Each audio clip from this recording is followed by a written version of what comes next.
Hear that sound? That's the future knocking on your door. Gear up for an unprecedented experience with HomeBrew AI. An electrifying community of brainiacs, AI enthusiasts, digital alchemists, and knowledge seekers. This is where fellowship intermingles with creativity. Build bridges with fellow trailblazers, plunge into intellectual odysseys, and let your synapses jive to the cadence of progress. We're embarking on an ambitious endeavor to chronicle the singularity. So head over to HomeBrew AI, where the news is hot, the ideas are brewing in the singularity. Well, that's for you to find out.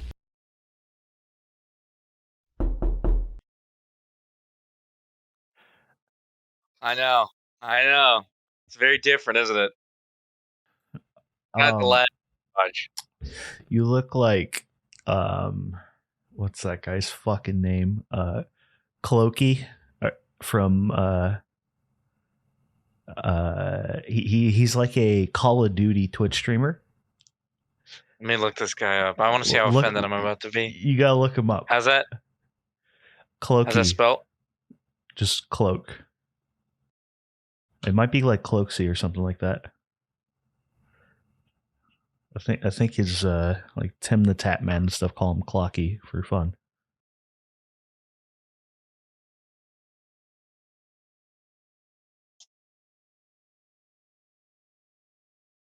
You want me to attempt to find him?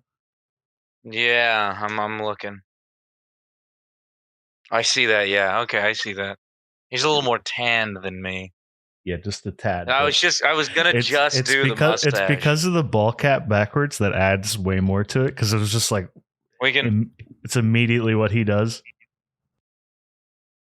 Nah, it's not a good look. I'm not gonna lie, Johnny. Like no, me without facial hair. Oh no, I'm talking about the hat forward. Oh yeah. Well, see, the reason is that I oiled my hair last night because maybe about once every month, what I'll do is I'll take some tea tree oil and some coconut oil, and I'll soak it for my scalp and everything. But then it looks very greasy, like I haven't showered in a long time. But I actually showered last night, and then I oiled, and then I was like, but I know we had the podcast, but I need to keep it in for about another, probably till the end of the day. And it just helps. It just helps with. I get dry scalp sometimes, so it helps with that. You put far more effort into your hair than I do. I'm surprised I'll just use bars of soap at this point because it'd be cheaper. No, you can't do that. What do you mean? What do you even like? You can't use. Is it not a good thing to just use anything? My thing is I use no sulfates, which is like salts, right? So I won't wash my hair with anything that has sulfates in it because I don't need salts drying out my scalp, and like.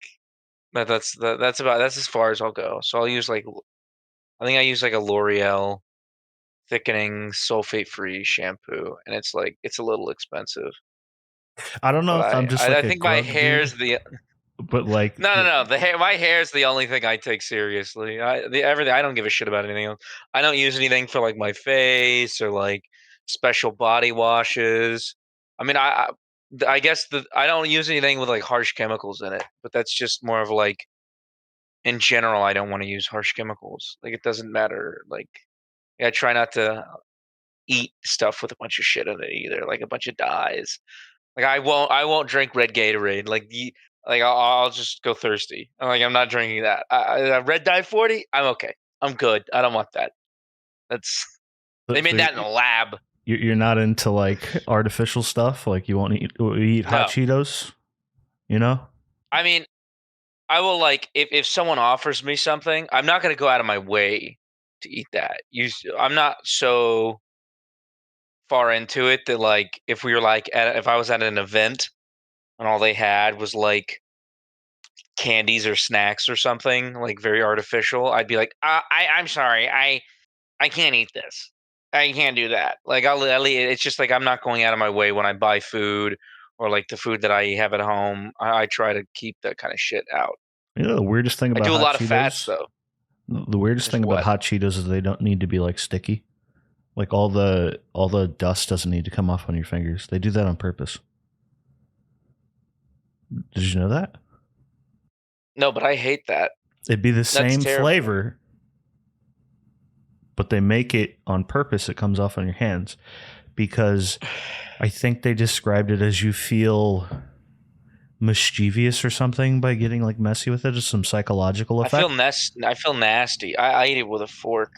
You I like put a got fork, like a plastic chopsticks? fork, because I like a plastic fork, and then like you 'cause, like, why do plastic I fork want? into the Cheetos. Yeah, because like Doesn't it a just metal like fork's not really gonna. doesn't it just like No, crack it it in doesn't break half? apart. No, no, no. Plastic forks have bends to them, man. Oh, by the They way, got bend. They got give. this is the most like ghetto shit I've ever heard of, like eating fucking like ghetto fabulous, like plastics. Like I'm picturing a spork, like it's getting worse in my Yeah, head. like a. No, it's not a sport, but so the reason is because like, um, the guy when I was in high school that I sat with, he was a little on the spectrum, and he would always bring a bag of hot Cheetos, and he would like bring like 2 or 3 forks, and then we would eat those. And so like I don't really eat hot Cheetos at all ever. But in high school when I did, that's how I'd be like, this makes sense. This is effective. This works. This is effective because I don't know. I just like if I'm eating like chicken or like a finger food and there's like grease or something, like that's not gonna stain. Like a grease and oil heats up, it's gonna get washed out. But like a Cheeto dust is bright fucking orange. And if I get an itch and I scratch like a nice shirt like this, and I look and there's just like orange smears like all over, like I just my day's ruined. My day's like fucked. And then I'm gonna have my girlfriend be like, "What is that? What is that all over your shirt? What is that? Was that a stain?"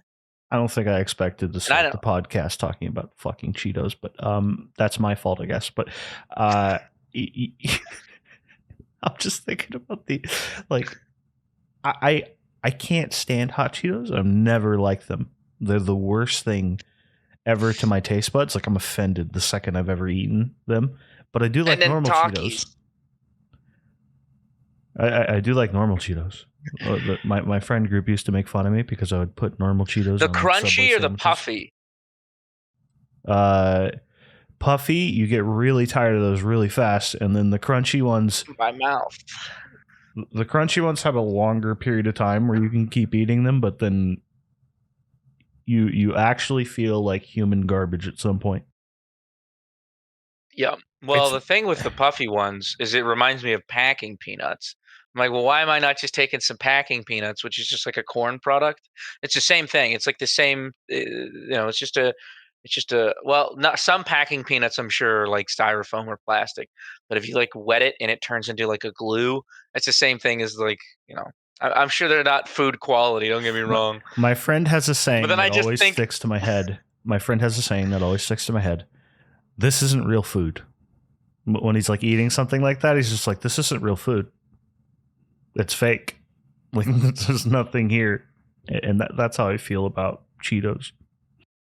yeah, it's not.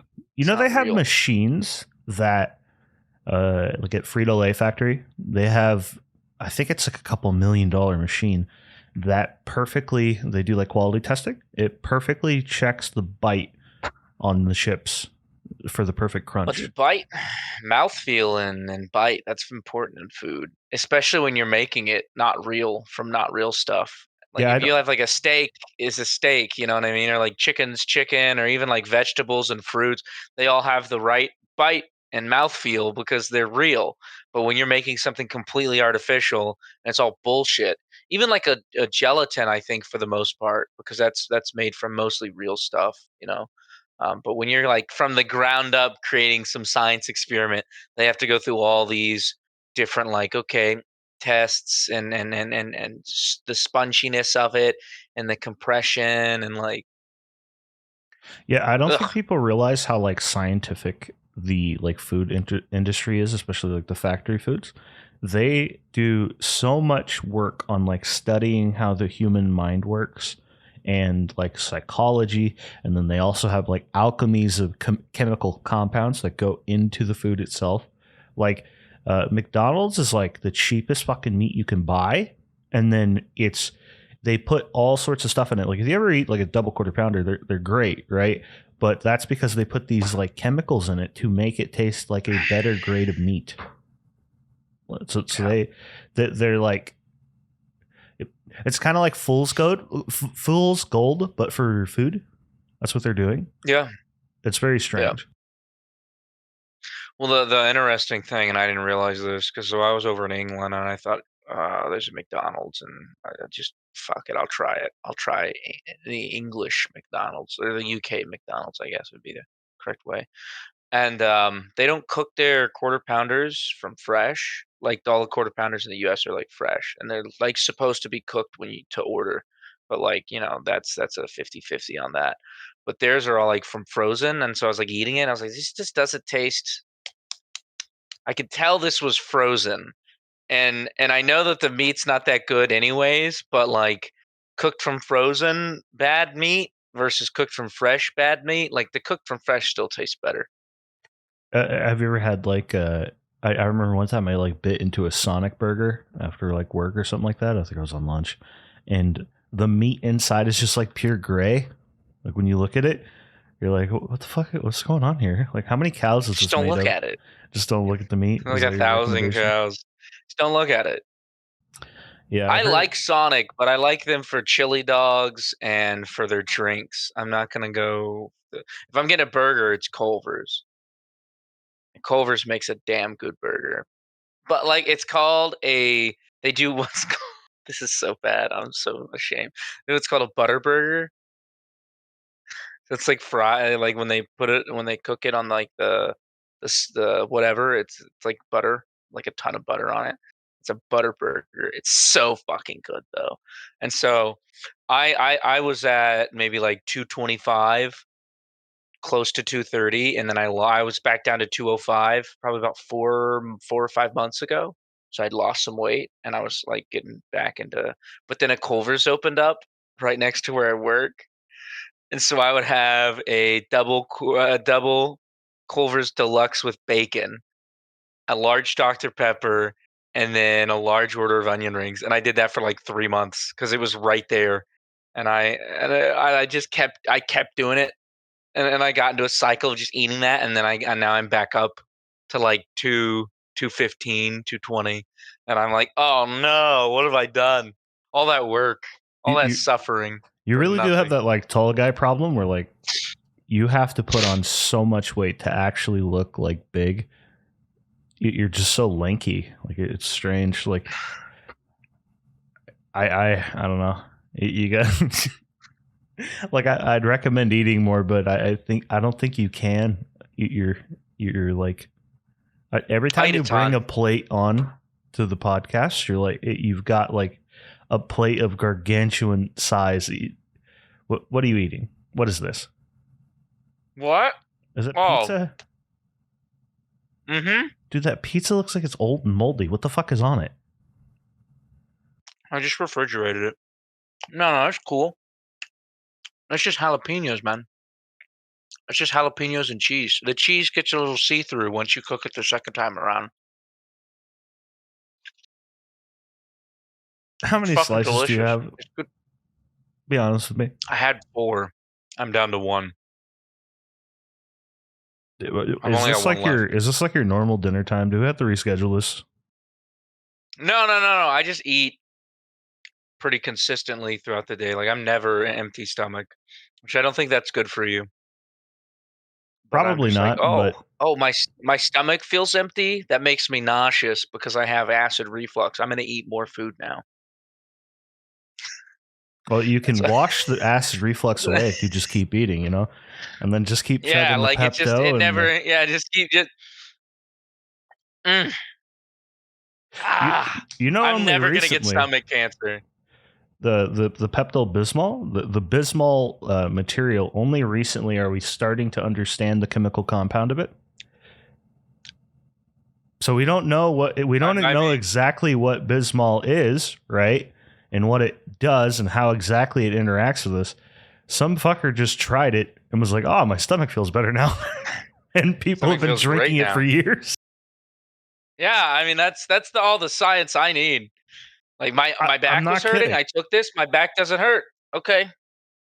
Yeah, there's literally like, it's not some chemical compound that they just made magically with like directions in mind. They're just like, oh, this happened to work for this, and they just use it. and we're only barely being able to understand exactly what it does in the stomach to ease it. Pepto-Bismol is actually one of the most complicated cure-alls. People don't realize. You get an itchy spot, rub a little Pepto on it, your shoulders hurt and rub a little Pepto. The amount of stuff. Just don't drink too much of it. You'll make yourself panic in the bathroom later. It's an anti-diarrheal, so I assume it'll give you constipation. I might have to go into depth on that one. If you drink enough of it, you will have a pure black shit, and you'll be convinced you're dying. And we're not like, you ever see like the paint black where they show it on a basketball and it's so black that you can't even tell that it's a round object? Yeah. That's what we're talking about. You're going to be concerned. Don't drink too much of that. Pretty much every time I take a shit and I look in the toilet, I'm like, oh my God, what happened? I had a coworker once who was like, he was talking. He's like, I think something's wrong. I think I'm sick or something. Like he's telling me, and he's like, I was like, well, what is it? And then he goes into like describing his like crap to me. And then I was like, drink any Pepto-Bismol recently? And he's like, how'd you know? And then start like describing that to him. And he's like, I thought I was going to die, dude. Thank you. Like, dude, he's just so happy. Like, cause it's actually concerning. So that's well, yeah. If you have black, that means that the blood's up in the upper area, right? Yes, but if you Pepto-Bismol will do the same thing. So you'll actually be make the same color. So people think they're dying. Yeah, there have probably been hospital visits because of that. I can guarantee it. There's been hospital visits for some really. I'm sure there's also hypochondriacs. I'm sure that they take a shit and it's a different shade, and they're like, "Oh my God, I'm hospital now." They got like a color picker, like a dye thing, or they can see what color it is, little grade thing. It's like how am I feeling today with all like the little faces with the different emotions, but it's like how am I shitting today, and it's different little shades. Oh my God, we got to train an AI to like examine your shit and tell you what you need to put in your diet. That's why there's like no excuse for being like dehydrated. It's like you literally go take a piss and you can immediately tell, damn, I'm dehydrated. I should go drink water. That's really yellow. Yeah, a friend of mine. For me, it's almost always clear. Like rarely. A friend of mine told me that he like feels significantly better since he decided to just start drinking a ton more water, like over like half a gallon than he used to, per day. It's like a big deal having a lot of water in your system. But then you get into like I don't know. I get like really frustrated when you hear about things where like people are like, oh, if you drink filtered water, it takes all the, what's it called? The minerals out of the water. And then your body is mineral starved. So you need vitamins. Have you ever heard this argument? Well, yes. I think that if you drink nothing but filtered water, then that could be an issue. But most bottled water, right, already has the stuff put back into it. So I think it'd be really hard. Like most home systems that are on a well, right? So like most city water is like, well, it tastes like shit. I hate drinking city water. But most like cities, I'm pretty sure after they put all that fluoride in there, they do put like certain amounts of like minerals and stuff back into the water. And then most people on a well system are going to have some sort of minerals naturally occurring in their juice. It's delicious. I love well water. It's so good. See, another thing that's annoying about the fluoride thing is like it's entirely possible that it's something where it removes your dreams. People aren't reporting dreams anymore. It's the fluoride in the water. Like you go like deep into the conspiracy of it, but when you look at like the statistics of like like people who have fluoride treated water have better teeth. Like those areas that have more fluorinated water have better teeth, like statistically. So it's like, well, yeah, that's what it does. It's just I don't know. Like, so that sounds like a good thing, right? But oh, thanks, Lawrence. But that But no sounds other like a good thing. countries do it, and we have shit dental health. Like Yeah. even in the areas where we fluorinate our water, we still like compared like and like the UK does not have fluorinated water, right? Their Do you rate think of this is the cavities, sugar and demon? they also don't have a great diet compared to some. Yeah, that's all it is. Like the reason we have to dump fluoride in our water is because we just consume pounds and pounds of fucking sugar all the time and it eats away our teeth. So like countries that do not fluorinate their water, that have a different diet than us, have far better dental health than us. We do, from what I understand, are in sort of the top as far as dental. What's the term I'm looking for? It's medical procedures that are not necessary, superfluous. What's the word? Cosmetic. So we're in the top as far as nations for cosmetic dental work, right? But as far as like actual dental health cavities per person, we are like really fucked compared to most European countries. And most European countries do not have any fluoride in their water, which then reflects back to American diet is just fucking horrible. It's just bad. It's not good. Now, I like the dentists that I went to. They're nice people. I went to the dentist on Friday, so yesterday. And this guy looked at me with a straight face, and I'm missing two teeth. You can't see them, so I'm lucky, right? Meaning like they don't show up generally day to day. They're right You'll never here. notice. Yeah, no.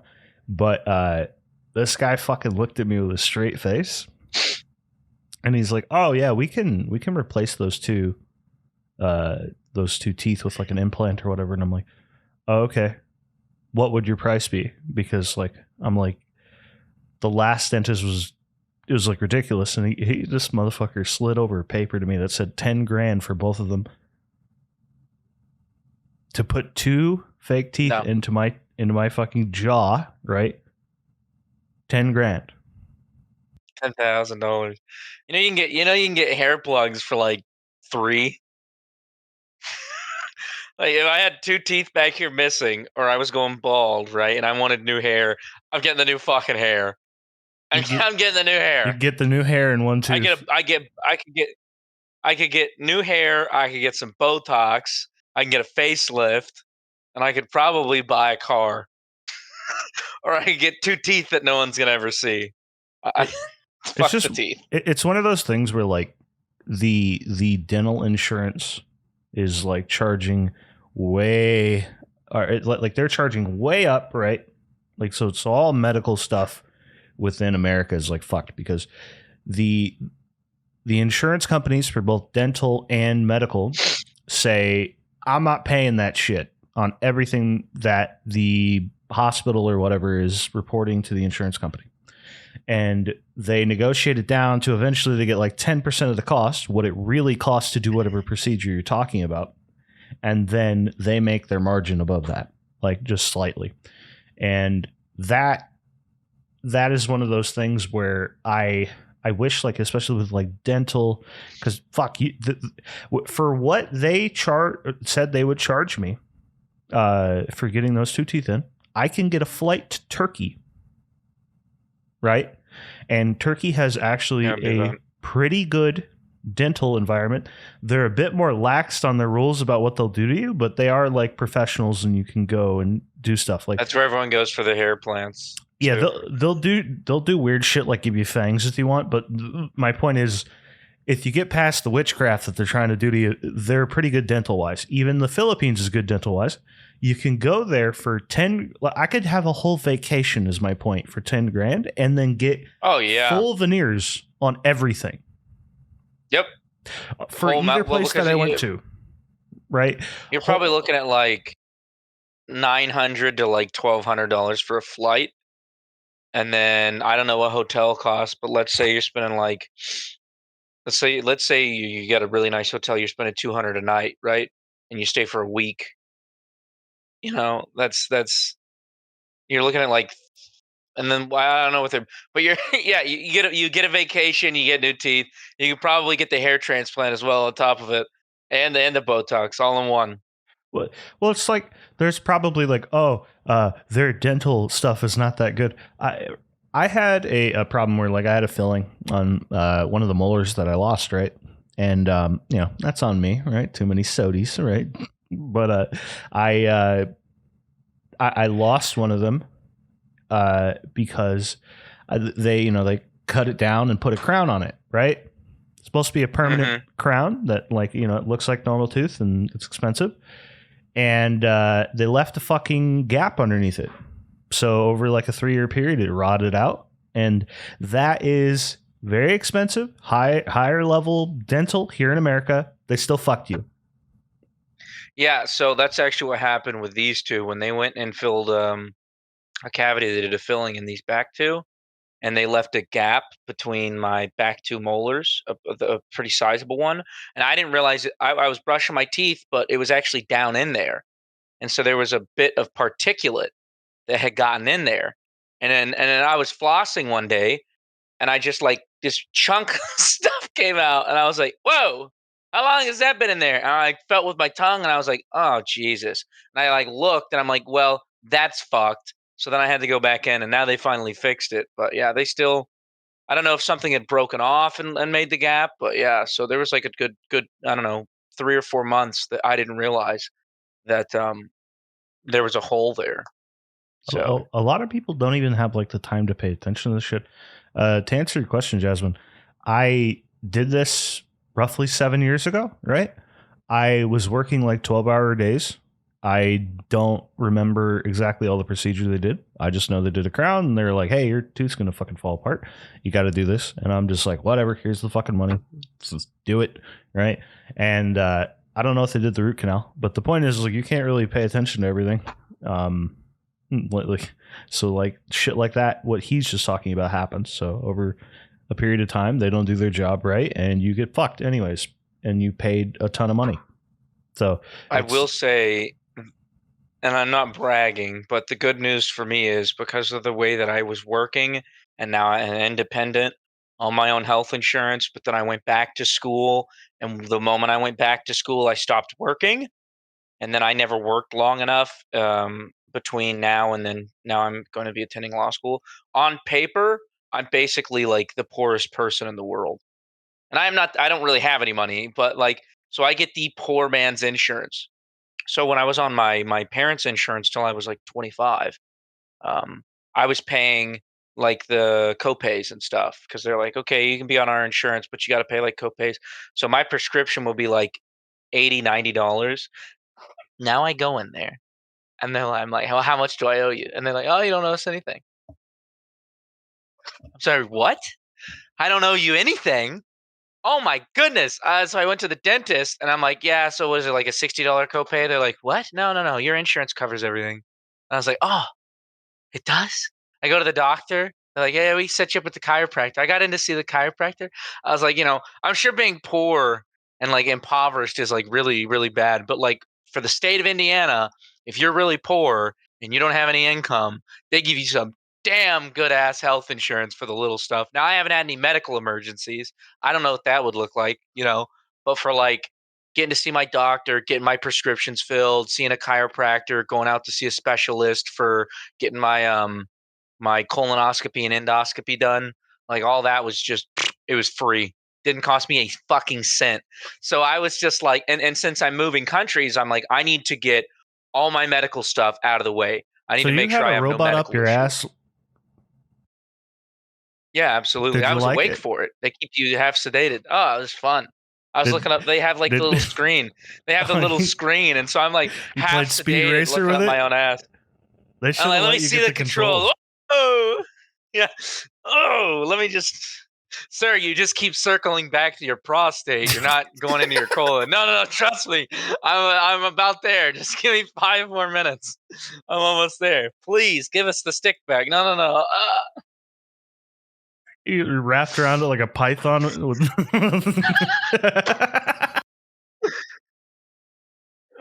um, What kind of attachments does this thing have? What attachment? Get this guy out of here. This sick fuck. Where's the vibrate button? Come on, guys. What the fuck's the point of this machine? Well, I also got my deviated septum, right? So I had a what's it called? I had a nose job basically, but just for the internal works. So I had my turbinates, which are like I had my turbinates reduced, and then I had septoplasty. And I remember when I woke up, because they basically like cut pieces of your nose and then they realign it.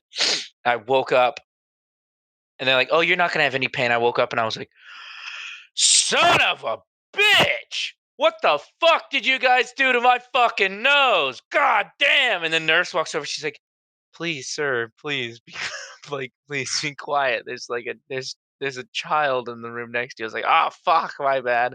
And I'm like, "You guys need to. Where's the button? You need to fucking morphine me. This is fucked." And they're like, "Well, there shouldn't be any pain." And I'm like, "No, no, no, no, no, no, no." And I couldn't sleep, so I doubled up on my pain meds. And then I was like, okay, I feel fine now. I wasn't like just, going to town on them or anything. Well, I had stuff on my nose, so I wouldn't be doing that anyways. But I was just so I like doubled up at night to sleep. So my you're pain boofing meds. them And it was instead, only or what? supposed to. Yeah, I was just putting up the old ass. No. So I was taking the normal amount through the day, and then I was actually taking a little less throughout the day. I'd do like a half because I knew I was going to take more. But anyways, I ran out. Instead of in like a week and a half, I ran out in like 6 or 7 days. And then I was just like, fuck, this is so. I was like, this hurts too much. How did your septum get deviated though?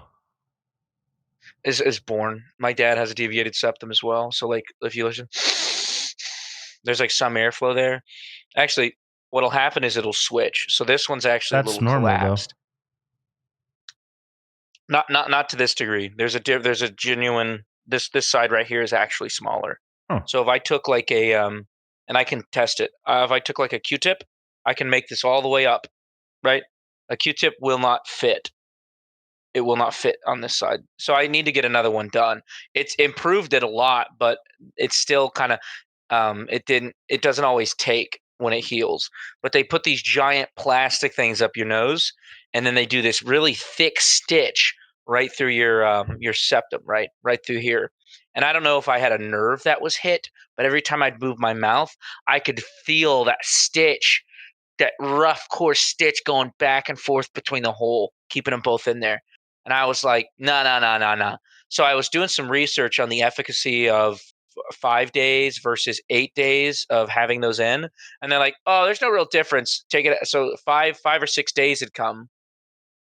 And they're like, it's pretty much fully healed at that point. I think it was 5. It was maybe 6 days. But they wanted me to keep it in for like 12. It was when my next appointment was. So I think I got to like 6 or 7 days. And I had finals that week. And so I was like so distracted and I was in so much pain. So I needed a very small knife, very sharp knife. So I busted one of my shaving razors and I took one of them and I went in there and I cut the stitch out. Oh, it was so horrible. And then I pulled it through and I yanked them out. And I get to the doctor. He's like, what'd you do? I was like, and I told him, he's like, I've never had anyone do that. I've never. And he's like, well, what day did you do it on? I did them about day 6. He's like, oh, that's fine. That wouldn't have fucked with anything then. And I was like, yeah, I couldn't wait. I was studying. I had finals, and having that like in there was just too distracting. And I couldn't sleep. It was fucking terrible. Everyone says, oh, it's not a bad cert. It was horrible for me. Horrible. We're kind of in like the pre-stages of like not really needing like surgeons, for example. Like Neuralink's doing like incredible work. Don't tell me that. Yeah, I'll do an appendectomy on myself here tomorrow. Well, it's going to be like really cheap because you just go sit in front of a robot and the robot just grabs your ass and does whatever he has to do. But the point is, they're don't worry about what it grabs. But the point is, like, this shit's going to get really cheap because it just surgery's just going to become software, and it's just a matter of like paying a surcharge, and then you just go sit there and it does the surgery real quick. and it's going to be faster. You just got to make sure that you update your Windows. Otherwise, it's going to be running on. You ever see the movie Elysium? Yeah. It's a terrible movie as far as like its propaganda message, but the idea of like just laying in the bed that fixes your whole body, that's like an eventual thing that we're probably headed towards. We cut legs off. Well, if you have the body, lay in the bed. Like the problem is they have these like robots and stuff, right? And Elysium, I think. But then they're like, we're still going to use poor people for labor with like they're breaking down shitty bodies. It's just to pass a political message, which is the entire like. It's so ham-handed of like, oh my god, rich people are the worst, and they're just letting all the poor people of the world like suck, and then they shoot them down. They come on, sorry, poor people. It's kind of strange. Like there's no imagination there. It's like you have these massive amounts of robots. The people don't need to work anymore. What the fuck are they doing slave labor for? This is pointless. Yeah. It's strange, but then again, like that movie, and I don't know how much I believe there's a book based on it, obviously, but I don't know how much of the book has that in it, where like there's like slave labor / robots working together in tandem. What is the point of slave labor when you have robots? There's 0 point. There's just not. Yeah, they're not cost significantly advanced robots that can just do normal shit humans can do. There's no more slave labor. A slave is more expensive at that point. Like significantly more expensive. Like Matt Damon's just getting beat, on his parole or whatever he's on, like it's a weird fucking movie. And especially like this far down the line where we are, like just none of it makes sense in any way. Why do I need you? I have a burger bot. Now that gets into like people obviously thinking that's like proof for the 500 million number on the stones, the Georgia guidelines or the guidestones, whatever the fuck it was called. You ever seen? Oh yeah, the population can only be 500 million or something. Yeah, so that does add to the argument that that's what their plan is, but I don't know, whatever. The point is, it's like fundamentally, if that's their plan, right? They're not going to need you to be slaves on Earth to ship shit up to Elysium, which is just every bit of that story is just in retrospect completely stupid because it doesn't even. Well, I guess you get into the climate change stuff where like, oh, this is why they're up in Elysium is because Earth starts getting worse and worse and hotter, and everything's fucked. It's just like sad. You can't imagine. There's got to be some rich people on Earth. There'd have to be because, just the trading of resources, someone would gather more, It's a very ham-handed movie with a cool concept. Yeah, it's a cool concept. But even in like, let's say like barely developing nations with like tons of corruption and like no medical industry, there's still extraordinarily wealthy people and some of the wealthiest people in the world live in those countries, One of my favorite books series is like called the Bobaverse, or is it the Bobaverse? Yeah, Bobaverse. At one point, like Earth is fucked. It's the whole concept is a software engineer signs up for one of the cryogenically freeze me when I die. He gets hit by a truck or some shit. They keep his head. They put him into a robot. He was the weirdest one, so he gets to be sent into a Van Neumann probe. They throw his ass out into space, and he goes out there and starts replicating himself. He comes back to Earth later. A concept I've thought about from that book a lot is he eventually, just because he's able to mine like massive amounts of asteroids himself, he keeps cloning himself. It's a Van Neumann probe. It's a cool concept, but basically he continually upgrades his abilities and eventually goes back to Earth with some of his clones, and they all communicate what they're doing. And he starts feeding people because he makes these big ass spaceships in the orbit of Earth that are just farms. and then he airdrops food down. It's like a kind of interesting concept. Like you could get to that level of advancement where like you don't even need farms on Earth. Like shit just drops from the sky like a payload. You could just like ship shit intergalactically. So well, that's kind of like Moon is a harsh mistress. It's not very expensive to just drop stuff at that point once you have a certain amount of resources.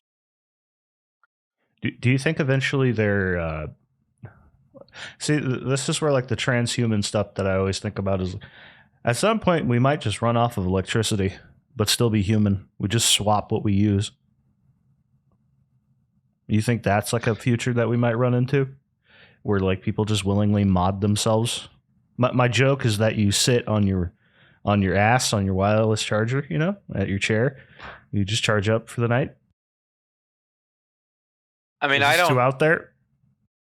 Well, the problem why I can't give any like credence or even say that it's not true is because I know that we're bioelectrical, and so there's a lot of chemical processes is how we get a lot of our energy, but it is based on like electrical impulses is what the heart and the muscles and stuff like that. Like that's all impulses, but I don't know.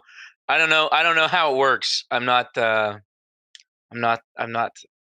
was having this conversation. I was having the exact same explanation. Jasmine was asking me, like I was explaining what my sister is working on. She works with phosphorescent, and if you understand how that works, that's not a reflection, right? That doesn't reflect. What it's doing is it's actually absorbing light and re-emitting it. And so what she does is she works with biophosphorescence, and she takes a photon or a light measurement tool.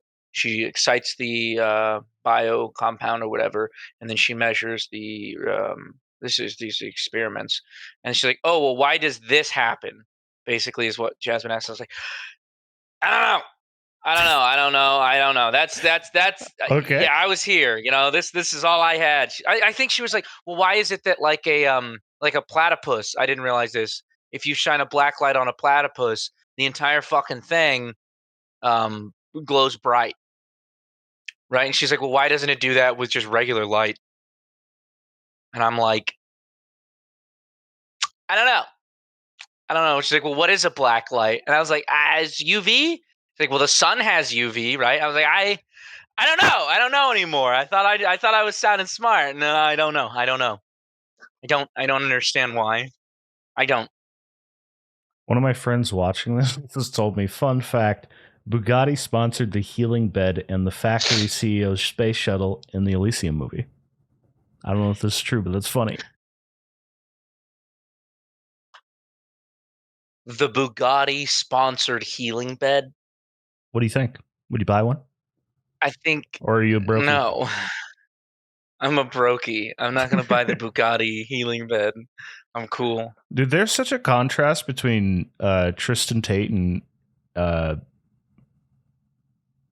the other Tate, Andrew Tate. Andrew Tate? Yeah, it's weird. Like one's like super. No, Andrew Tate's probably pretty generous, like just normally, but one is like very outwardly generous, and it's Tristan Tate, where he like you see him talking about like the plight of like the modern man's like dealing with shrinkflation and inflation, like cost of living crisis, and I think about that a lot, where where you have one brother who like on its face is like this, like making fun of people for being broke, and then Tristan's just like, man, that shit sucks. like he actually has like some sympathy for it, but they're both like doing very well now. Obviously, I don't know. Perceived sympathy, at least. I think it really is sympathetic because they don't come from like being rich. At least that's their story, but that's probably likely, right? But the point is, like, you will see him, like, I saw some lady like got attacked and like someone, like a dude, broke her camera or whatever. He's like, find them, I'll buy them a new camera. Like, he's just that type of generous, like you'll just see him constantly tweeting like at things that he sees, and he's just like, all right, DM me, I'll buy you this. Like well, that's like I'm a lot surprised. Of people get really angry at Mr. Beast. They're like, oh, he's taking advantage of blah blah blah blah blah Well, it's like blah blah you blah get attention blah for blah being blah. charitable, right? And you're the fucking asshole still. I don't understand that. That doesn't make any sense to me. What do you Right. want him to do with the money? Like, What's look at 99% of extremely wealthy people who are in sort of a media. They're known. They're celebrities, right? Every time they do something, it's like some of them don't do anything, right? Some of them live in. They're like, okay, I give 10% of my income. I give like $3 or $4 million or something, but I'm like a billionaire, or I have $400 million, and I give like $4 million to charity every year. So I'm not giving that much. But the guy, everything he makes, he pretty much puts right back in, and I'm sure he has a comfortable living. But it's not like he's like, He doesn't really have a comfortable living. He's just kind of he's honestly like an Elon type, where he just lives at his factory. Like he has a small room that he lives in, and he wakes up and goes and creates content. And he plays like well, when I say basketball and comfortable stuff. living, he's not living out of a cardboard He is box in never the thinking street about or it. anything. He's never thinking about where his next meal comes from. He just orders it, or he has maybe Yeah. that dude has a chef or Yeah. people that cook around him. You name it, right? But like, Right.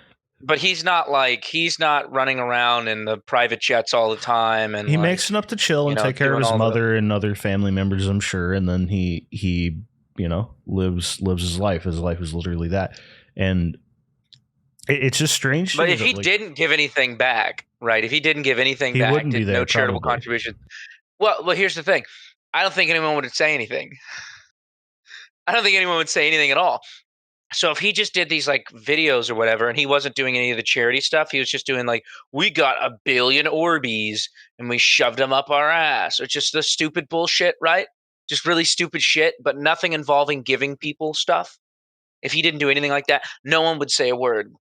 If he's like, I bought 4 Teslas and I blew them up with a nuke. I bought all of it and I blew them up with a small thermonuclear device.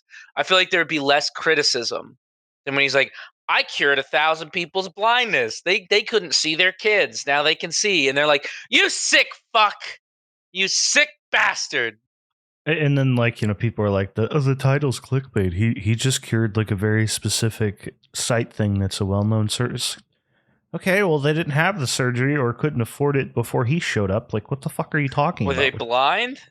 Well, Are they blind now? I don't know. I think it's like what was it, like cataracts or something like that. One of the things where you just like which causes like blindness. Yeah, you just remove the. Yep, it's just like a new lens or whatever, and then you're good for like 10 years or however long, which is better than they had beforehand. Yeah. So I mean, if I couldn't afford it and someone's like, hey, be a part of the whatever. Well, even the cringiest people that you see, right, where like they have video of them. I just went up to this homeless man and he needed a sandwich and $5, and then they go up and like, they document the whole thing about how great they are. Well, at least the guy got a sandwich, right? Like, he got filmed and shit and it sucks. I mean, I do feel bad about like the circumstances. It's a little exploitive. Oh, it's absolutely exploitive. But at least the guy did get something. So you get clout for being generous, but that guy also gets fed. So I don't know. Yeah, which is more than most content. Most content, no one gets a sandwich at the end of it. Yeah, there were these stupid fucking videos where like people are just pouring giant amounts of milk or chocolate stuff and just spilling shit all over the table, and it's just like some stupid quick cut meme video where they're like making a big sundae and it's just like gross, like shit spilling everywhere. They're wasting all this food and they don't even eat it or whatever. And then you have like someone with like the sympathetic music in the background and they're like fucking like no, and then they start making like a bunch of sandwiches and they go give them all the homeless people, and it's like, you're still the same jackass. And then the ultimate was like one of the most popular guys who was doing this. He did the same video that they were all doing in like as like a PR thing because he was getting so much shit for it, and then like suddenly people were like, oh, I love this guy. So it's just like he went and like gave a bunch of homeless people sandwiches because he like had an epiphany about how much food he was wasting. Oh no, it's so terrible. And like I can't confirm or deny if like I love Review Bra. I love Report of the Week. I think he's just I think he's the greatest. I love him. I think he's a sweetheart. But like when he makes a video, right? Homeless people aren't getting sandwiches out of that. right? Right? So, like, in my eyes, He's a fucking he's still making content, dick. right? He's making content. Yeah, he's a dick. No. But, like, and even if it's slightly exploitative, right? Homeless people already are in that position, right? Like, they're already in that. So at least one where they like give them like a haircut and they give them like $200 and they get them all freshened up, get them some new clothes. Like, they might not be doing that if they didn't make the money to do that. You see what I'm saying? Like, unless, like, that's why charities get work, attention. is because they're like, you donate us the money and then we're going to do this, right? But if you want to work as an individual and do that stuff, unless you're already rich, then you have to making content out of it. So then you're making content out of it and then you're like, okay, I make enough money now from this content. I can just go out there and continually do this over and over and over again. I think the real reason that this stuff is more successful, like especially what Mr. Beast is doing. Granted, he'll spend a lot of money on like a fucking like an old like train to crash into a pit, right? Like that was one of his videos recently. But he's also I crashed a train into a pit. Yeah, he's also spending a ton of money on other things that are related to charity. Like he owns his own like giant food drive. They give people like turkeys every year now for Christmas or Thanksgiving, maybe both. But that is old community building shit where I think like people like, well, granted Elon's not doing stuff like that, but Mr. Beast is definitely in the king business. When you, this is like a common political strategy, whether he knows about it or not, but there have been certain groups throughout the past that a big part of what made them giant and popular is during times of like poverty, they take funds and go bring people turkeys for Christmas and stuff like this. It sounds strange, but that gives you a lot of like political will. That guy's talked about like running for president eventually, which would be fucking weird if like America's run by Mr. Beast one day. Like, I don't know what the fuck that guy's going to do, but he's I get 8 million votes. He's still making the videos from the White House.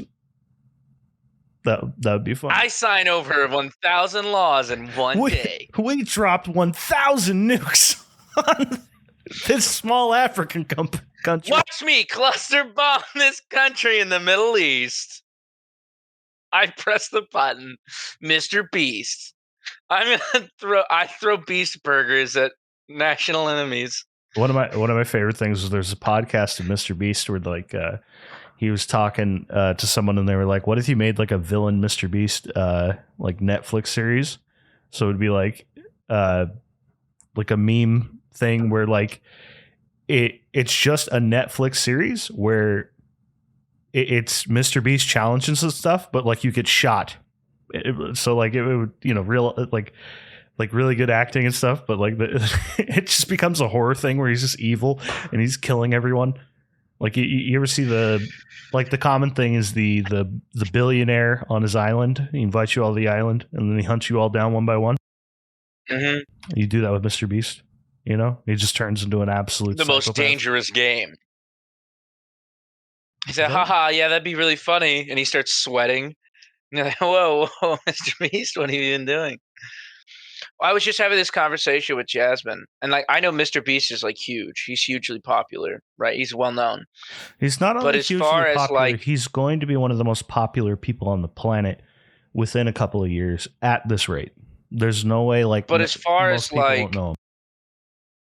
But as far as like pure YouTube dominance, my opinion is, as far as like just pure YouTube dominance, no one will have the run that PewDiePie had as far as recognition within the platform. Because there's tons of people that know who Mr. Beast is, right? And they just don't really give a shit about his content.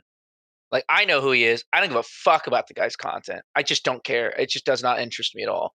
And that's how I think a lot of people are about Mr. Not that his content's bad, right?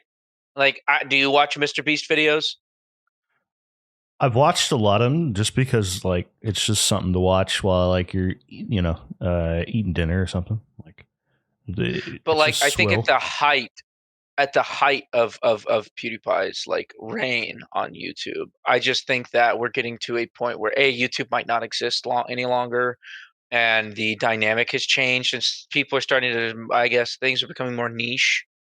There's like people out there with like 130,000 subscribers that like, that just make really, really, really good content. So the quality of individual YouTubers' content is increasing. But I think Mr. Beast is probably the only one who could come close to that. But I don't know. As far as like total subscribers, I think PewDiePie still has him just absolutely stomped. Yeah, here's kind of what like I don't exactly like about Mr. Beast, and it's like that dude's going to continue like being he's going to continue like doing what he's doing in various ways, but like one of the reasons I actually really liked the guy when I first like the first video I ever watched of him, someone sent it to me, right? And he gets a pizza delivery at some house they just bought, right? And some guy comes up and they're like, "Hey, we need to like move some stuff into this place. Like, do you want to help? Like, we'll give you like $1,000. Like, we need an extra guy now." And he's like, "All right." And then he calls his boss and takes the day off, tells him why, and the boss is okay with it. As they're talking with this guy, it turns out he's like a father of two, wife, and he's working like two or three jobs, like total, to like support himself. They don't live in the best place. And he's helping them all day, like pick up stuff at like various stores, like fridges, like, "Hey, we're buying this house for a friend, right? What do you think of this fridge? Do you like this fridge?" Like they're asking him all these like subtle, like seeing what the guy likes. Like what type of drinks do you like? They buy him a bunch of Monsters. They have a separate team going and buying everything for this guy. And at the end of the episode, what they do is they're sitting in the house with all this shit they bought packed into this brand new house. They've fully bought it, with their YouTuber money. And they're like, "So what do you think of your new house?" And he like looks at them like, "What do you mean?" And like gives this pizza guy the house, right? And they just give him a house with all new shit in it, stuff it with like Monsters. That was his favorite drink, and a bunch of like kid toys, all kinds of stuff. And like the dude just like breaks down. And like, I think I kind of wish like Mr. Beast kind of did more stuff like that. Cause you can give a bunch of people $1,000 and it's cool for them, right? It's great for anyone who gets $1,000. But if you I'll change take like, $1,000. Of course, but there's something more powerful about like literally changing the course of someone's life, where I think that's more like the charity that's more entertaining to me. Entertaining is a bit like awful to say, but like it's more impactful to not like, of course it means everything to give like someone like $50 if they're really down on it or whatever. But when you can like, as like a wealthier person, literally hand someone a house, like that's a big deal. And like, who knows how that guy's doing, but like you change the course of his life and his kids, assuming he took that and ran with it, Yeah. And I was actually wrong. Mr. Beast has him swept on videos, on subscribers. I didn't realize that. Again, because I don't really know anything about Mr. Beast. Yeah. Oral Office. I knew he was pretty fucking. I knew he was either like really, really up there, or no, he's actually quite past. Yeah. By the way, Oral Office, there's a ton of like backgrounds on YouTube you can use, and you just pop them in with like NVIDIA Broadcast. This one's like a spaceship I'm on. I think you just like search like background animation, stuff like that. You'll find them. I've lost the window. Sorry for interrupting you, by the way. I just wanted to answer that guy. No, you're good. Just a small thing about how I actually didn't realize that he was that popular. Yeah, dude, he's got like 175 million subscribers. Like, probably closing in on 200 really fast. Like, and a lot of like, he's got an interesting business model because he makes like, he has a ton of other YouTube accounts that all do different things that bring in more money to pay the main account. Like, the guy really is smart and like very ambitious as well. So, but anyways, something I want to mention. I saw a Ramsick posted. I read a little bit about it. I don't understand enough about it, but you should ask your sister. Well, maybe not, but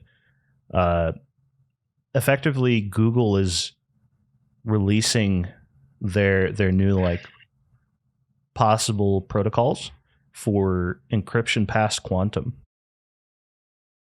So there basically we might get methods to block encryption being cracked by quantum computing before we actually get it. So this is like really good news, because if you could just go and crack everything with quantum at some point, you can take over entire countries. So yeah, Google ends up like being the good guy in the end, I guess. Yeah, from blocking quantum encryption. Yeah. I don't know how that would work. I don't know. That's quantum decryption is what they'd block, basically. Yeah. Yeah, it's kind of hard to like read on it. I'm hoping there's like a research paper that I can go and not read. We'll just have Claude read it for me and then ask him what's going on. What the hell does this mean? God damn it! That's what I do constantly. I understand a lot of things on a very basic level because of Claude and GPT. I'm very happy to have them in my life. They're my best friends now. That's why it's the biggest struggle with everyone when I was working when I was taking my master's level courses and the political science classes. We would read these like really just dry ass analyses of like very specialized things within poli sci, and I'd be like, "Oh wow, this is really interesting. I understand what they're saying here. This makes sense to me." And everyone was like, "I fucking hate this. I hate these books. These are horrible." I was like, "Nah, man, this is really cool. This is really," they're like, "No, it's not. It's not cool. It's not fun. It's fucking terrible." I'm like, I liked it, but it is super boring. I can at least admit that it is very boring. Yeah, basically, like AI is doing the heavy lifting on everything humanity doesn't want to do. That's where we're headed. Oh, pure bliss and hell at the same time.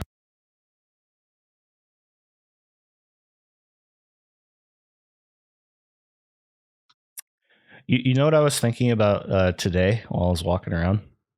There was. What's that?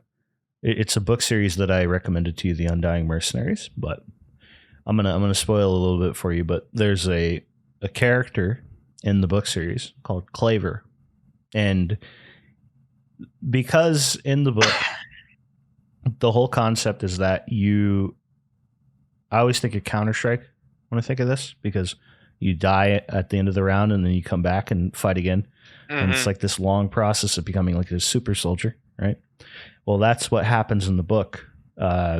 We trade for alien technology that will keep you on a disc, and it backs up wirelessly so that you just spawn back in after you die a bit later. And basically there's all these like intergalactic laws in the book series, because there's large groups that are in control of it, and one of the things that they stop you from doing is cloning, right? Because in theory you just clone yourself a bunch of times and now you take over whatever you're doing, because they're all you and they have the same inspiration that you do to do whatever you want to do. But I've been kind of thinking about this concept. The universe might be so big that we don't even have to stop that. Like it may technically never cause problems. Like once we get further out. That's FTL. Yeah, so we have some sort of faster than light technology, right? Then we don't have to worry. So really quick, no FTL, it will be an issue because things will spread out quicker than we can actually expand, right? Yes. That would be an issue.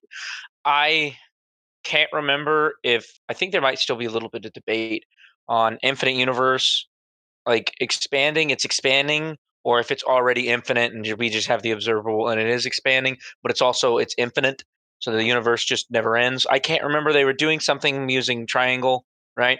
So like to find the shape of the universe. So like obviously a triangle on a flat surface is different than a triangle on a curved, because if space is curved or not had something to do. I can't remember. I'd have to think about that. But if it is truly an infinite universe and we can get FTL, then we're fine. Then we can just, it's infinite. Just go for it.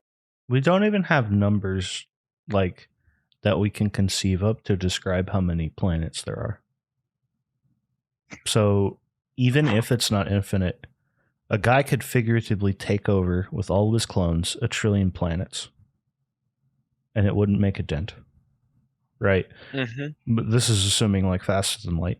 So it's like space libertarianism.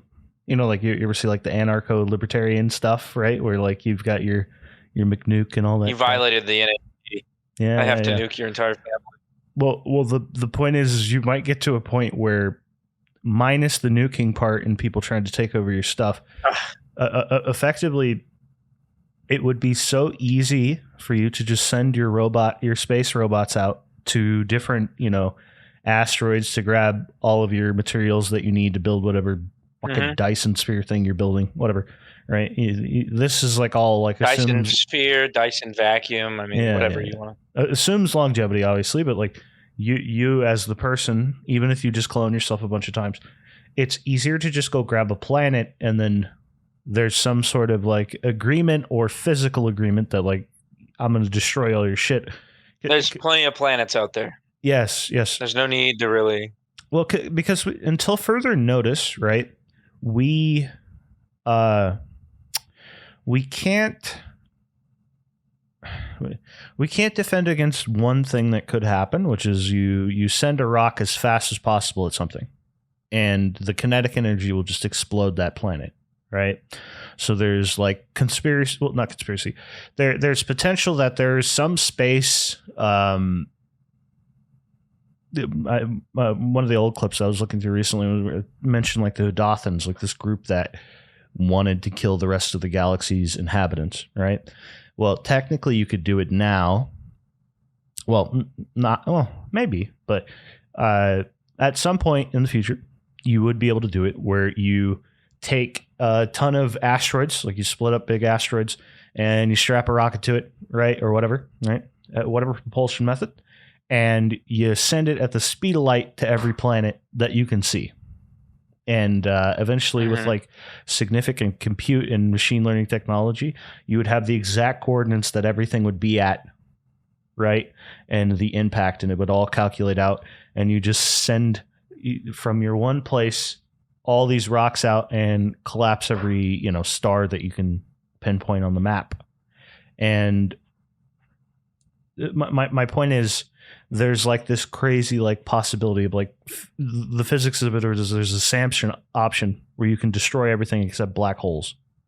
And the doom and gloom is like there could be a civilization that already did this millions of years ago and we're just waiting for a rock. This is kind of why like there's so many ways that everything can go wrong on Earth that like you have to get off way of it. Beyond Earth. Even like I think that's why doomerism, like there's all sorts of like I can like there's like, oh well, the universe could stop accelerating. It could start to slow down. It could crunch. You know what I mean? There could be a tear. A black hole could have imploded on itself. We don't realize it, and it's coming this way, and it's just gonna wipe everything. You know what I mean? There's all kinds of like crazy ass shit that like a supernova could have exploded a million years ago, and its light's coming towards us right now. Yeah, and it's just like, or it's well, I can't remember if it's a quasar or if it's one of them just shoots out like this fucking insane and statistically I think that's very improbable, but it could. Yeah, it's and basically if it's directly coming at us and it just wipes the atmosphere, you know what I mean? What are you gonna do? So that's why I just don't even feed into the things that are. Well, my point is like to spread out is the only defense against that, right? You can't predict spaceships. So, you'll have like lots of colonies that are like Elysium, Or someone mentioned in a tweet that I was reading recently about what's the movie with like the meaning of life is 42? I mentioned it recently. Hitchhiker's Guide to the Galaxy. Hitchhiker's Guide to the Galaxy. Yeah. At the end, it's revealed that like Earth is one of 2 planets that were created like by like a play. The mice ordered it, right? They created like this place that is Earth, and there's a giant space company that just creates tons of planets, designer planets for the wealthiest. And they, you create. The point is we'll get to the point where you're just creating planets or whatever you want, or effectively enough that you need as far as this goes. So there's bright sides. I think Mormonism has that. No, listen. I'm pretty sure if you're a good old, I think this is only for the men in Mormonism. If you're a good Mormon, then you basically become like God in your own universe, which is like the dopest thing so far that I've heard out of any religion. Like, so there's some cool stuff, but like, oh yeah, you do a good job, you're God now. You're God. You get to be God. But I'm pretty sure that also, That's and I fair. think they get to kind of create their own universe and kind of, basically like I could be misrepresenting. It is some religion though where that's kind of like the end. I think there was some anime. I think it might be Future Diary. It's like something where like I can't remember the exact like plot of it, but it's one of the ones where like the popular like tsundere girls comes from the girl who will murder people for you, like the type of love every man wants, right? You yeah, I'm like 99% sure that's no. Who is it? Yuna? Whatever. I don't know. The point is in that I watched it when I was like 14. Yeah. Yeah, I watched it like a long time ago, but the ending to it is him. He's now like God or whatever, and everything gets destroyed, and he just for like who knows how many billions of years sits in nothingness and doesn't do anything, and then eventually one day he's like, I think I might create life, and then that's like kind of how that ends. So is that like the fate of Mormons, like depression loop for a while? Okay, I've got this. It's Mormons believe that people who receive exaltation will become gods and goddesses in the afterlife, inheriting all the attributes of God the Father, including godhood. That was a lot of the word God. These people have all power, glory, dominion, and knowledge. To become as God means to overcome the world through the atonement of Jesus. Mormons believe that all people may progress towards perfection and ultimately realize their divine destiny. So they basically become rulers of their own heavenly kingdoms after they become exalted.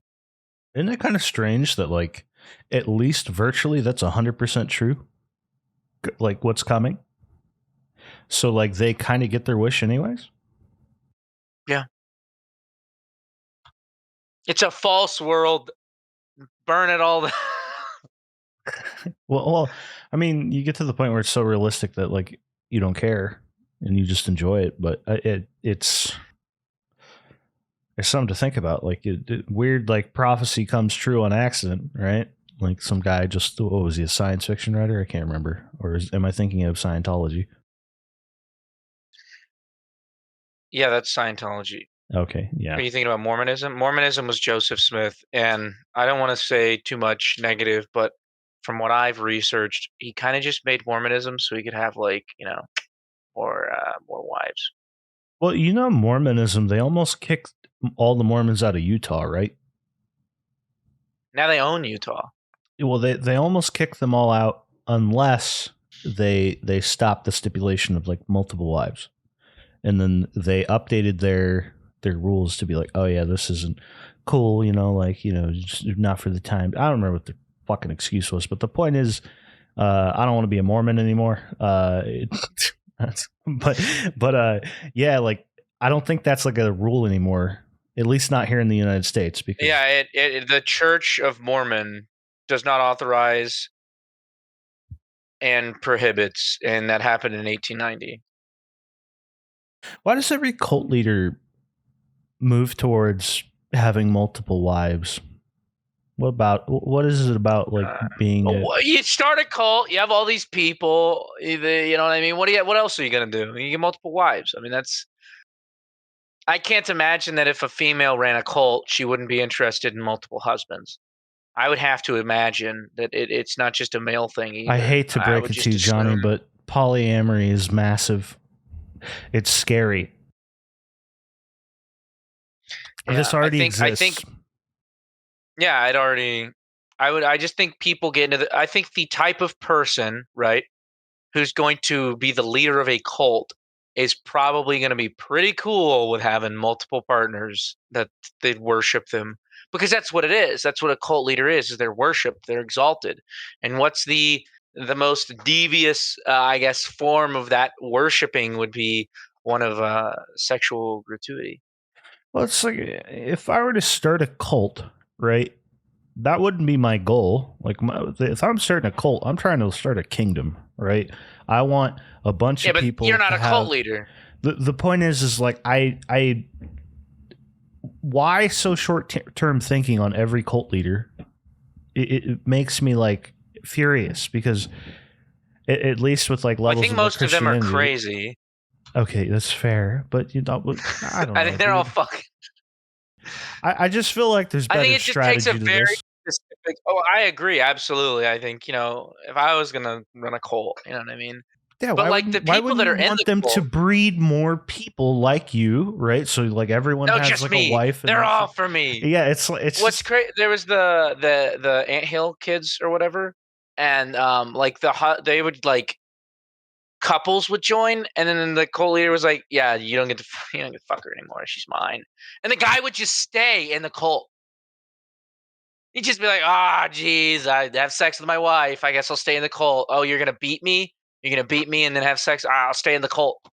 So like, short term thinking's a nightmare, man. Because like I have like a member of my family member. I'm not going to say, but like, well, it's kind of like two of them, but like they're more distant these days. But like, they got to the point where they're worth like millions, tens of millions type thing. When if they'd like run their companies in a certain way, they'd probably be worth hundreds of millions. And I'm like, not kidding about it. And it would just take less short term thinking. But like, there's a weird amount of like the ambition to short term thinking like curve is insane in a lot of people where you have these like very successful people that could be significantly more successful, but they think so short term that they fuck themselves in the process consistently. It's very strange to watch, but that's kind of how I feel about like cult leaders, where it's like, why not just take one wife, make every other man take one wife, and then grow your power because you create like a generational group of people that join and want to join this like healthy alcove of a society, right? Because if you look out into the ether these days, right, out into the wastelands of like public discourse, I try not to. on the internet of like dating culture and all this shit, it's horrible out there. So if you wanted to start a cult that would get really big, easy.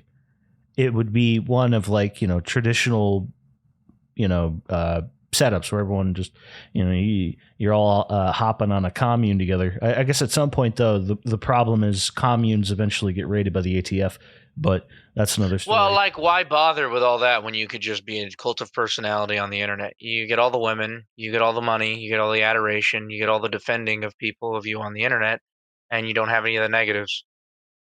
Yeah, I don't get it. Like it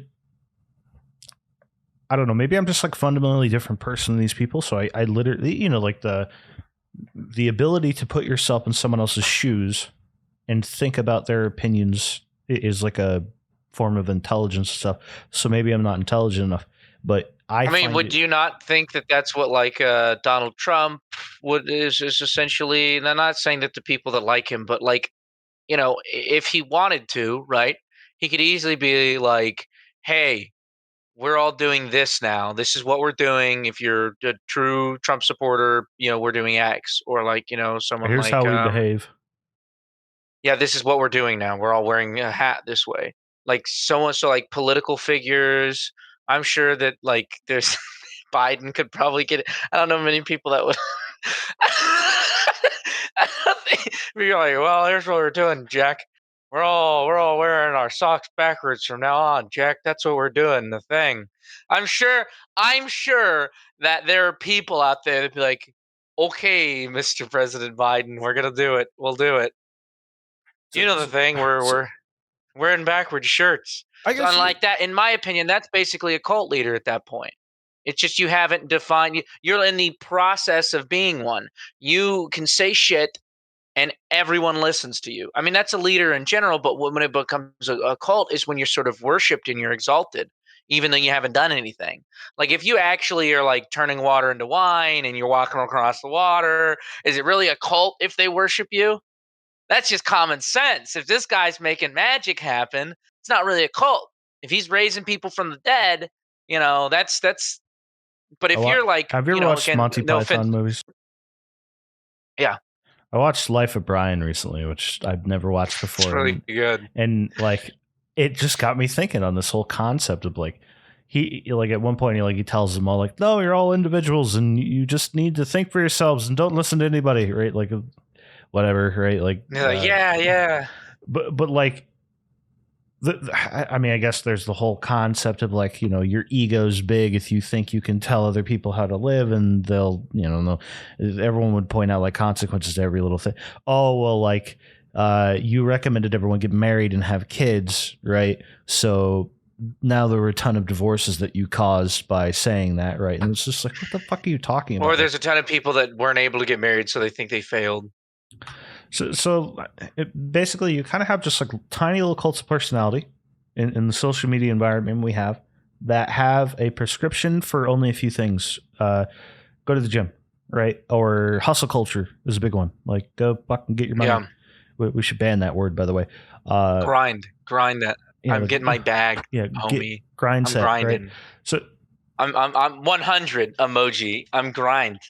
I'm set. But there's kind of nobody that like, I don't know, like at some point, like the messages, because we talked a bit about Tate and the idea of, like the high value man, right, has many women, and he if he doesn't have any women, then you sir are not as desirable. So why would your girl want to be with you, right? It's like this weird like dog shit of like, I've seen like TikToks where like the girl's like, I just found out my man has no bitches, so I want somebody that nobody even want, right? Like it's just like, what the fuck happened to everybody, right? Like that's like number one. I mean, like, I guess I understand that. Like, my girlfriend, I think she's very attractive. I think she's beautiful, right? And I've had people be like, people are gonna hit on her, right? And people compliment her even when we're out in public. They're like, oh my god, you look nice. You have a nice outfit. So like, I appreciate that, right? But that's completely different concept if it's like, oh yeah, she'd been with like 800 guys or something like that. Like those are two different things. Oh like, my god, have you seen the like Logan Paul if stuff? women are telling me that I'm attractive, Jasmine's probably not going to have an issue with that, right? But if a bunch of women are hanging all over me, right, and I've been with a bunch of them, like that's and she's like, I wouldn't respect her. How could I respect like that? You know what I mean? Like, Yeah, have you seen the Logan Paul stuff where no. his I can't remember the guy's name on Twitter offhand, but he's been finding all the pictures of his girlfriend with like so many different celebrities, like kissing them and shit. And like he's just mogging them like your girl, like here's her history. And it's just like, there's a picture of her like in a scantily clad like dress, like kissing Riff Raff. Do you remember Riff Raff? I love Riff Raff. He's the best. Yeah. And whose girlfriend is this? It's fucking Logan Paul, his girl. I think it's his wife. Who's sending the stuff to him? Just some guy on Twitter. He's like digging up all her shit of like celebrities that she's been with. The point is like they're outing like, dude, you married like the fucking Village Bicycle. Like he's like it's strange, right? But my point is, I don't know. I guess my like point in general is this: weird like level of like debauchery that everyone's like obsessed with that doesn't go anywhere. Why is there like not the cuck dude on Twitter? What's his name? The God. cuck guy, the recent cuck guy. Yeah, Mr. Cuckaduck. He's like, my wife has sex with other men, and I'm proud. And everyone's like, what? Why are you saying this? Shut the fuck up. No one That's cares. who that was. Yeah, That's the guy, the cuck guy. Yeah. yeah, the cuck guy. But yeah, it's Me, I'm the cuck. Like, okay, buddy. All right. Okay. Sure. All right. my point no one's in arguing general that. is why isn't there like a fucking cult of personality leader out there that's like telling people to like be traditional and have like good lives? What Well, is because those people are. Never mind. the point I'm making is like the only people that get big Those people are selling vitamins. Yeah, that's another fucking problem, right? But the point I'm making in general is like the only people that get big are these people that have some fucking poison pill in their goddamn ideology, where you have this high value man concept where like you need to not only have a wife or multiple wives, right? Whatever your fucking thing is, but you constantly like sleep around with other women. The problem with this is there's a math problem here, right? Where you're just going to create genocide because there's so many single men that have nobody. And like you're just occupying, like you as this value man are occupying and distracting this girl who should be off finding someone else, right? In like the ideal scenario where they are legitimately just wasting their time with you and you're just using them, right? And and that's the thing is it's never like, and it's never the mentality of like, okay, I've obviously there I are don't think such polyamory long-term works. consequences for this that are drastic. I don't think it works, but even in a hypothetical situation where a guy has like 2 or 3 wives and he loves and respects them or something like that, and they make it work. I mean that happens throughout history sometimes, right? But that's not even what they're saying. They're like, just fuck them and dump them and treat them like shit too, because whatever, right? And it's like that's bad because now their perceptual idea of men is immediately destroyed. So like the next relationship they go into, they're going to be all fucked up because they're in this shitty ass relationship. And so like not only it's not like, and it's not they're not ruining them because they had sex with them. I don't believe in that. I don't mind like, oh, virginity, ooh. They're ruining them because they're treating them like garbage. And that fucks people up in the head when they have a shitty ass relationship and they realize, hey, I was getting used sexually. That's all I was good for, or monetarily, or I was just an emotional pillow for someone, or I was just a punching bag emotionally, or also just physically, right? It's very hard for those people, not impossible with like, therapy and positive self-talk and cognitive behavioral therapy, but it is difficult for people who have those really fucked up relationships to then immediately go on and have healthy ones. It takes them a lot longer. So like that's my issue. It's not even like a, hey, I'm able to have 3 wives and we all love each other and this is just what worked for me. It's not even that. It's like the worst feasible concoction of what to do to people. There's a Netflix series that I only watched like a little bit of the first episode because the acting was terrible and I just gave up on it. But basically they, like, some people claim that they take your DNA and then they have a big database of DNA and then they find your perfect match because all these DNA markers mean that you're good, right? I do wonder if at some point, like, these algorithms that we're building along with AI will eventually get so advanced that they stick someone in front of you that you can't stop staring at, right? For those that are single, right?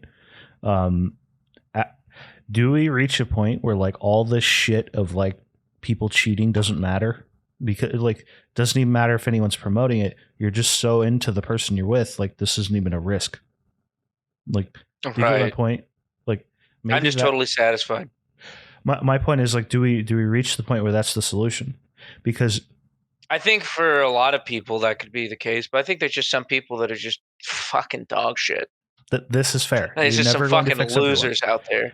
But so this is like the net thing, right? Where like even couples that are already in something, right? It wouldn't matter because there would be such a blasted like speed at which all these relationships started up, right? That the pool of people that you can even pull from, it doesn't matter. They're so in love with their other person, they don't even see you, right? So you even into the like, because the argument can be made that like every marriage right now is like a sham if we invent this technology, but it doesn't matter. They can't actually go outside of the marriage because there's just nobody. Everyone's like already paired up. You're fucked.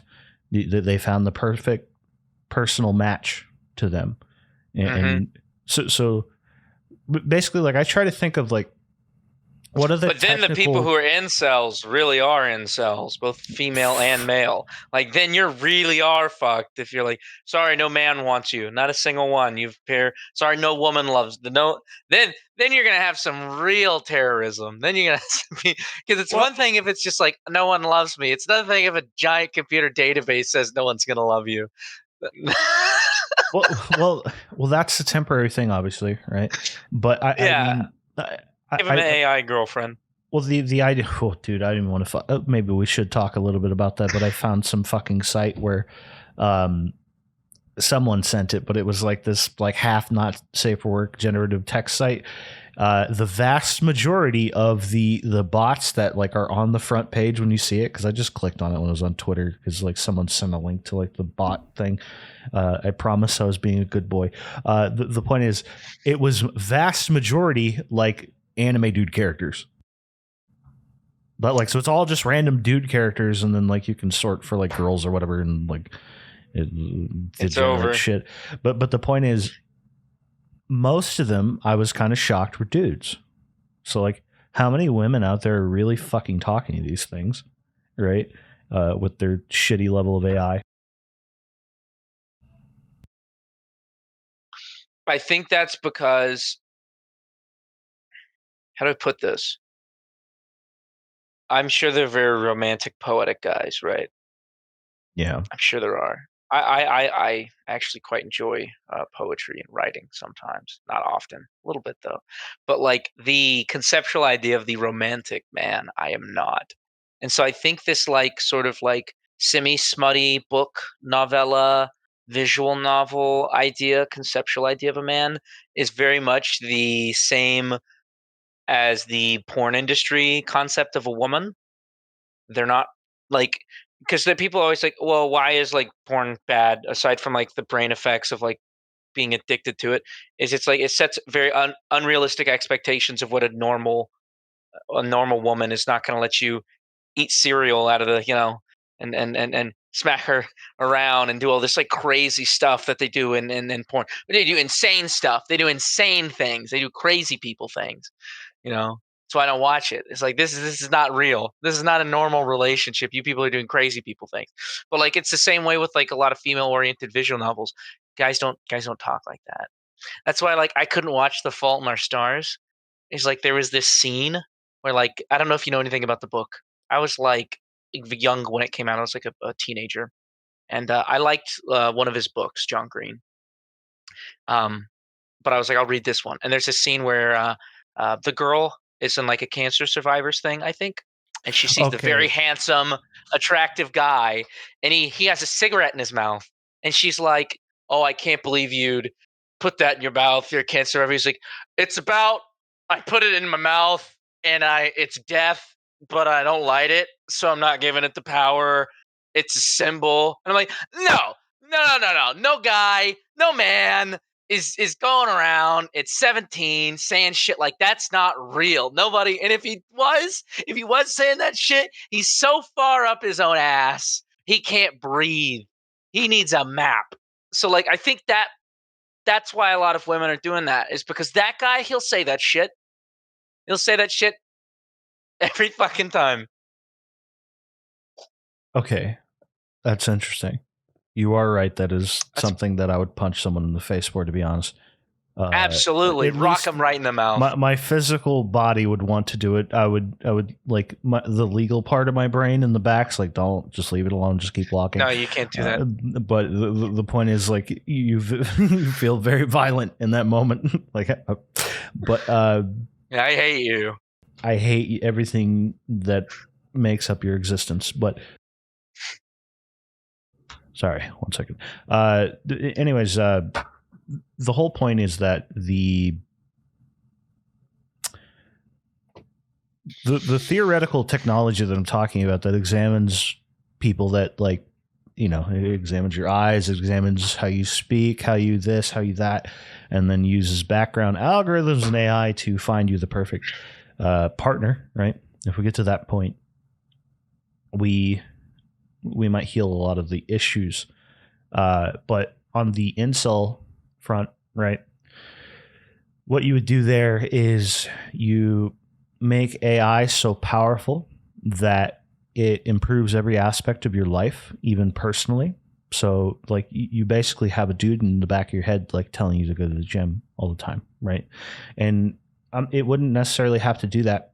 It would just have to, it would have a very long form, machine learning based interactions with you, where it A/B tests you constantly, engages how you are, and improves your personality and your sociability, and, you know. Yes. So I definitely some of that. think. Yeah. But anyways, there's, you know, we've talked to the one reporter lady before on this, but, like, basically it makes everybody fuckable, right? Quote unquote. I think that's, like, what AI might do for us. Because you don't want everyone dating I don't know, maybe that future is what we need, is because you get the perfect person for you that's a generative AI, but I don't know if that's fucking okay.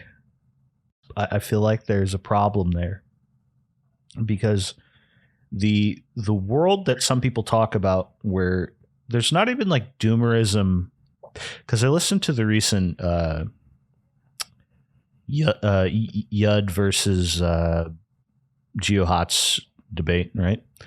And you have two people with, like, fundamentally different ideas, and ultimately Yud has far more of a more real, like, as fantastical what he is talking about is, he has far more of a realistic imagination on what AI will be capable of eventually. It's just a matter of time.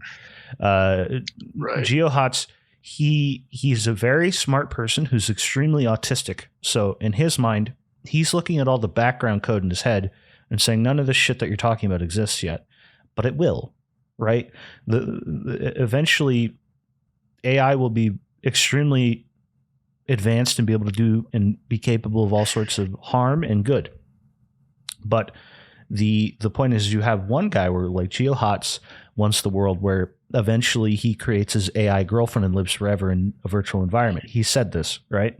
And then Yud kind of sees AI as this thing that is going to be soulless, extremely capable, and take over everything and steal our atoms, because eventually it can use your atoms because you're not very useful in what you're doing, and it needs your atoms to achieve its goal, right? Whatever the things that it's making. So they finally get the AI girlfriend, and then they realize it's dissolving them in a vat of acid and basically reconstituting their particles. I think these two don't have a very good picture of what, like, the future possibility is here of what we would need to do. Sides. The point is that you've got one guy who's like, if the machines win, which is Yud, right? They will take over the universe, and it'll be the most boring shit where they're just collecting resources to create bigger paper clips, basically, right? It's just this thing of boring machines that take over. But the problem is, I don't understand where he thinks it gets the motivation to do that, right? Where does it get the motivation to just take over shit and continue, like, building Dyson spheres? Why does it want to do that? It's a hard thing to imagine. Maybe I'm too stupid to. But the other aspect is you have the other guy who's like, I want the AI girlfriend. And it's like, this is like the nightmare is they're both like seeing this future in their head, and both of them kind of end up creating the same fucking thing, where what makes us human, right? What makes us I'll wait for him to put his headphones on so we can speak. What makes us human, right? Is the ability to love someone more than yourself. That would be something that, like, if I were to philosophize, that would be the number one thing. I would die for this person. I have people in my life that I would kill for, you name it, right? Without any second thought to what would happen to me after, no matter how illogical it was. Like in the circumstance, you would kill for them, right? But with the want of like the AI girlfriend, do you die for your AI girlfriend? She just responds. Hell no. Right? So this like adds, this removes levels. If I needed to download a new game and she's taking up too much space, I'd delete it immediately. I'd be like, whatever. You delete her for a while. I'd uninstall that bitch. But my point is that you get to a point where sorry, this situation doesn't matter anymore, because you're losing the humanity anyways.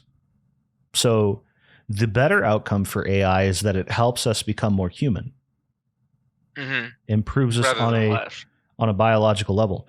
Because what Yud's scared of is AI taking over the universe and being completely fucking uninteresting about what it does.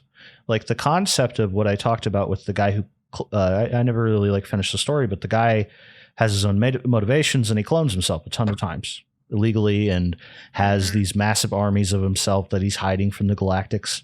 And, you know, he that's an interesting outcome.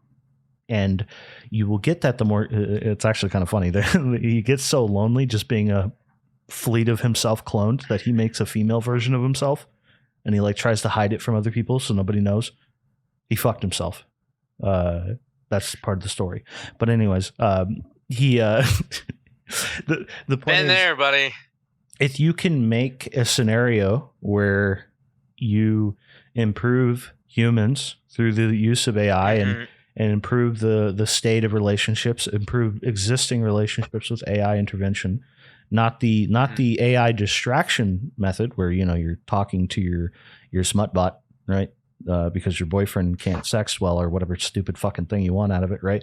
The point is that's a distraction. It's like a drug. It's not helping you.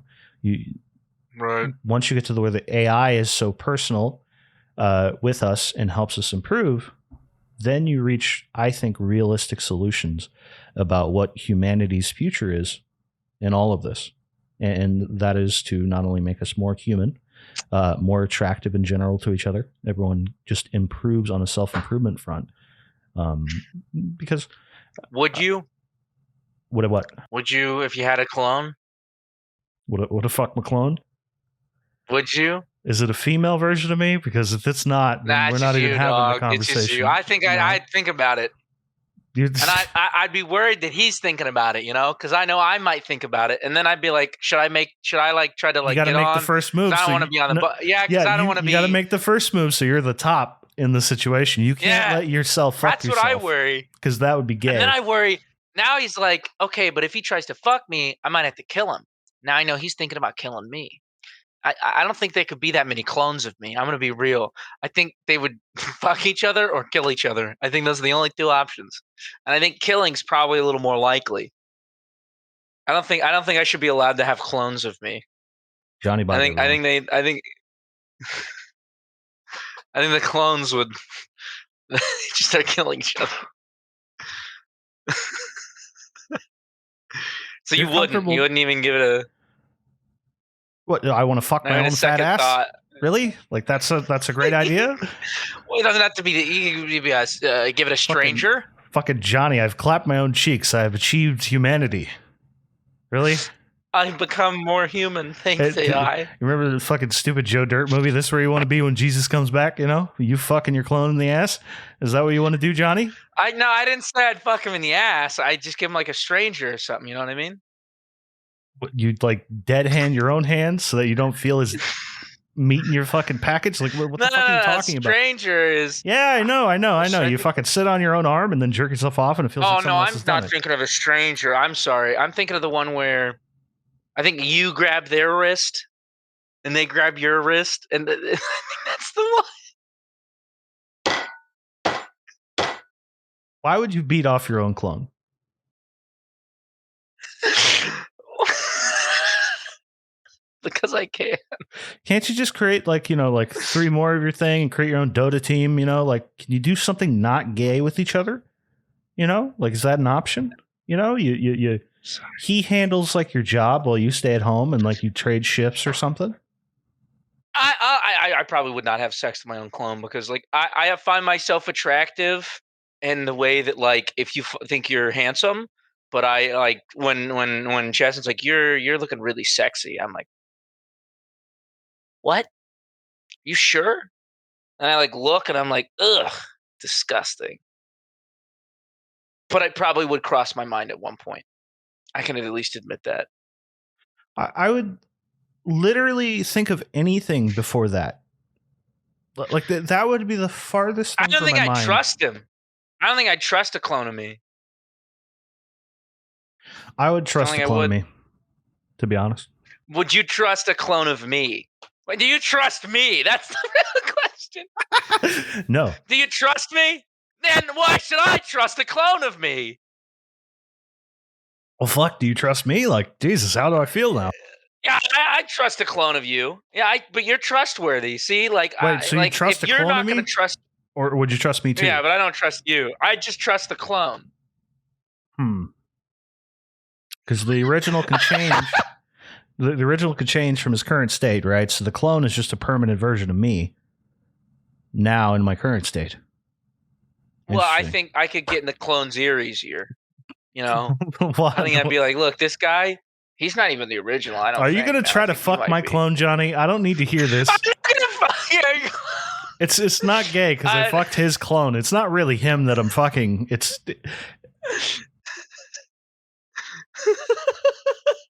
Okay, would you fuck a female clone of me though? She's really good looking. The fucking tall, lanky bitch. Like I don't know, man. I don't know what the genetics would be like. I don't know. Chalk up before you climb up you.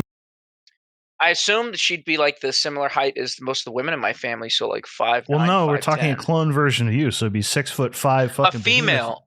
No, we would not make. That's not how genetics work. It would be a female. No, we're making a clone of you that's now a female. So you'd rather the how equivalent? Would we do that? So what? We make her 6'1"? You make it like 6. That's way more reasonable than what I am. That's still too far for me to look up. I don't like it. So no, okay, that's fine. Fine then. Don't have sex with a female clone of me, fucking asshole. Yeah, I know. I'm sorry, dude. This guy. I know you.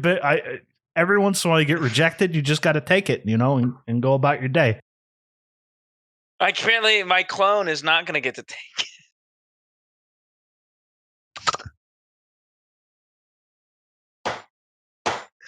Your face is just disgust and disappointment. Honestly, but I'm having the time of my life. Things might be less like degenerate if like Ramzik was on the show. And I'm going to be honest with you. This is disgusting. I just say shit because it's fun. It's just fun to say. It's just fun. Well, let's just move past your weird clone stuff. In my head, I'm just thinking about like, okay, me and my clones would work together to solve something. I gotta have to fuck it. No, we wouldn't. We don't. Okay, let's move on past your weird clone sex stuff. I don't think we need to talk about it. I don't know why you brought all that up. It was weird. Don't gaslight me. The reason, the whole last 20 minutes has just been Jovi's been like, oh, I'm gonna have to have sex with my clone. Oh, that's clip that part. Clip that part. That's the truth. I apologize, guys. I like to smell my own ass. Okay, man.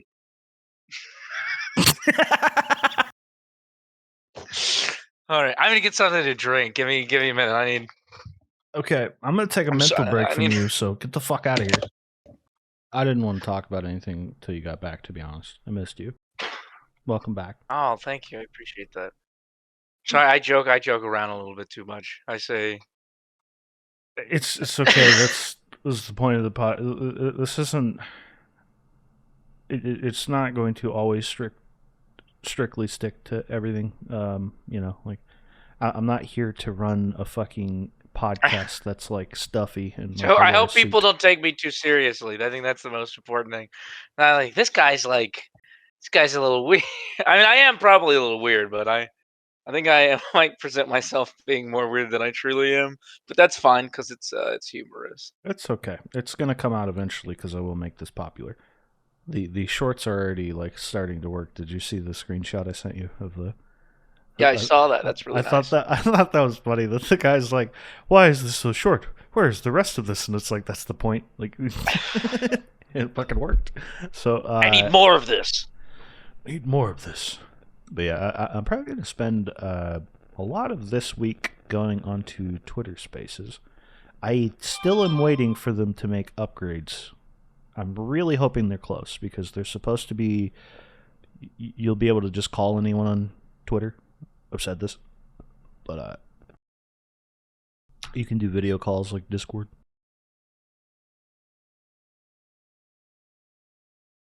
Yeah, you know what we haven't mentioned is the Elon thing, the fight getting canceled.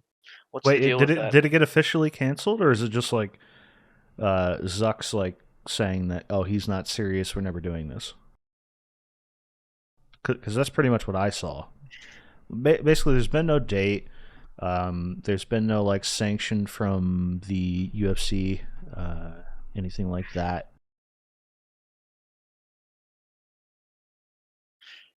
So, Bleacher Report says Elon Musk versus Mark Zuckerberg fight confirmed. Money will be donated to veterans. Twitter owner Elon Musk announced on Friday that he and Facebook founder Mark Zuckerberg have agreed terms on an MMA fight. Musk tweeted that the fight will take place in Italy. Yeah, see, What? I've heard about it's going to take place in the Coliseum. There's going to be nothing modern around, so it's just going to look like they're really fighting in the Coliseum. That's all like broken down, I guess, but there's probably enough area to have a scrap on. But it's a very strange. I think Elon's like chaotic. Like I want the most entertaining option or thing to happen, and that's how we will have the fight. He doesn't want to just go into the UFC and be in an octagon and have it all official. It would be kind of funny though. If like Zuck kind of built.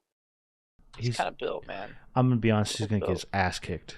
Maybe now I don't know. I was wrong when I thought Eddie Hall was gonna beat Hathor Julius Bjornsson. I don't know if you know about the Mountain from Game of Thrones. The boxing. Yeah, I thought Eddie Hall was gonna win just because Eddie Hall's like kind of evil, low key. Yeah, he's gonna die. I'm gonna be honest. You think so? I think Elon. I hope. I think I hope Elon's what he's just doing is he's bigger guy. sandbagging. I hope he's sandbagging. That's what I'm hoping he's been doing. Is he's Bigger been like, guy just wins I'm gonna usually. do the walrus. Bigger guy just wins usually, but if he loses, then whatever. Like I'm just stupid and wrong. But the I don't know.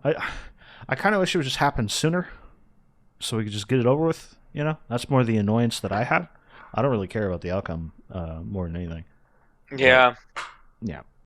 I'm gonna watch it probably. Basically, I'm gonna find a way to watch it for the cheap.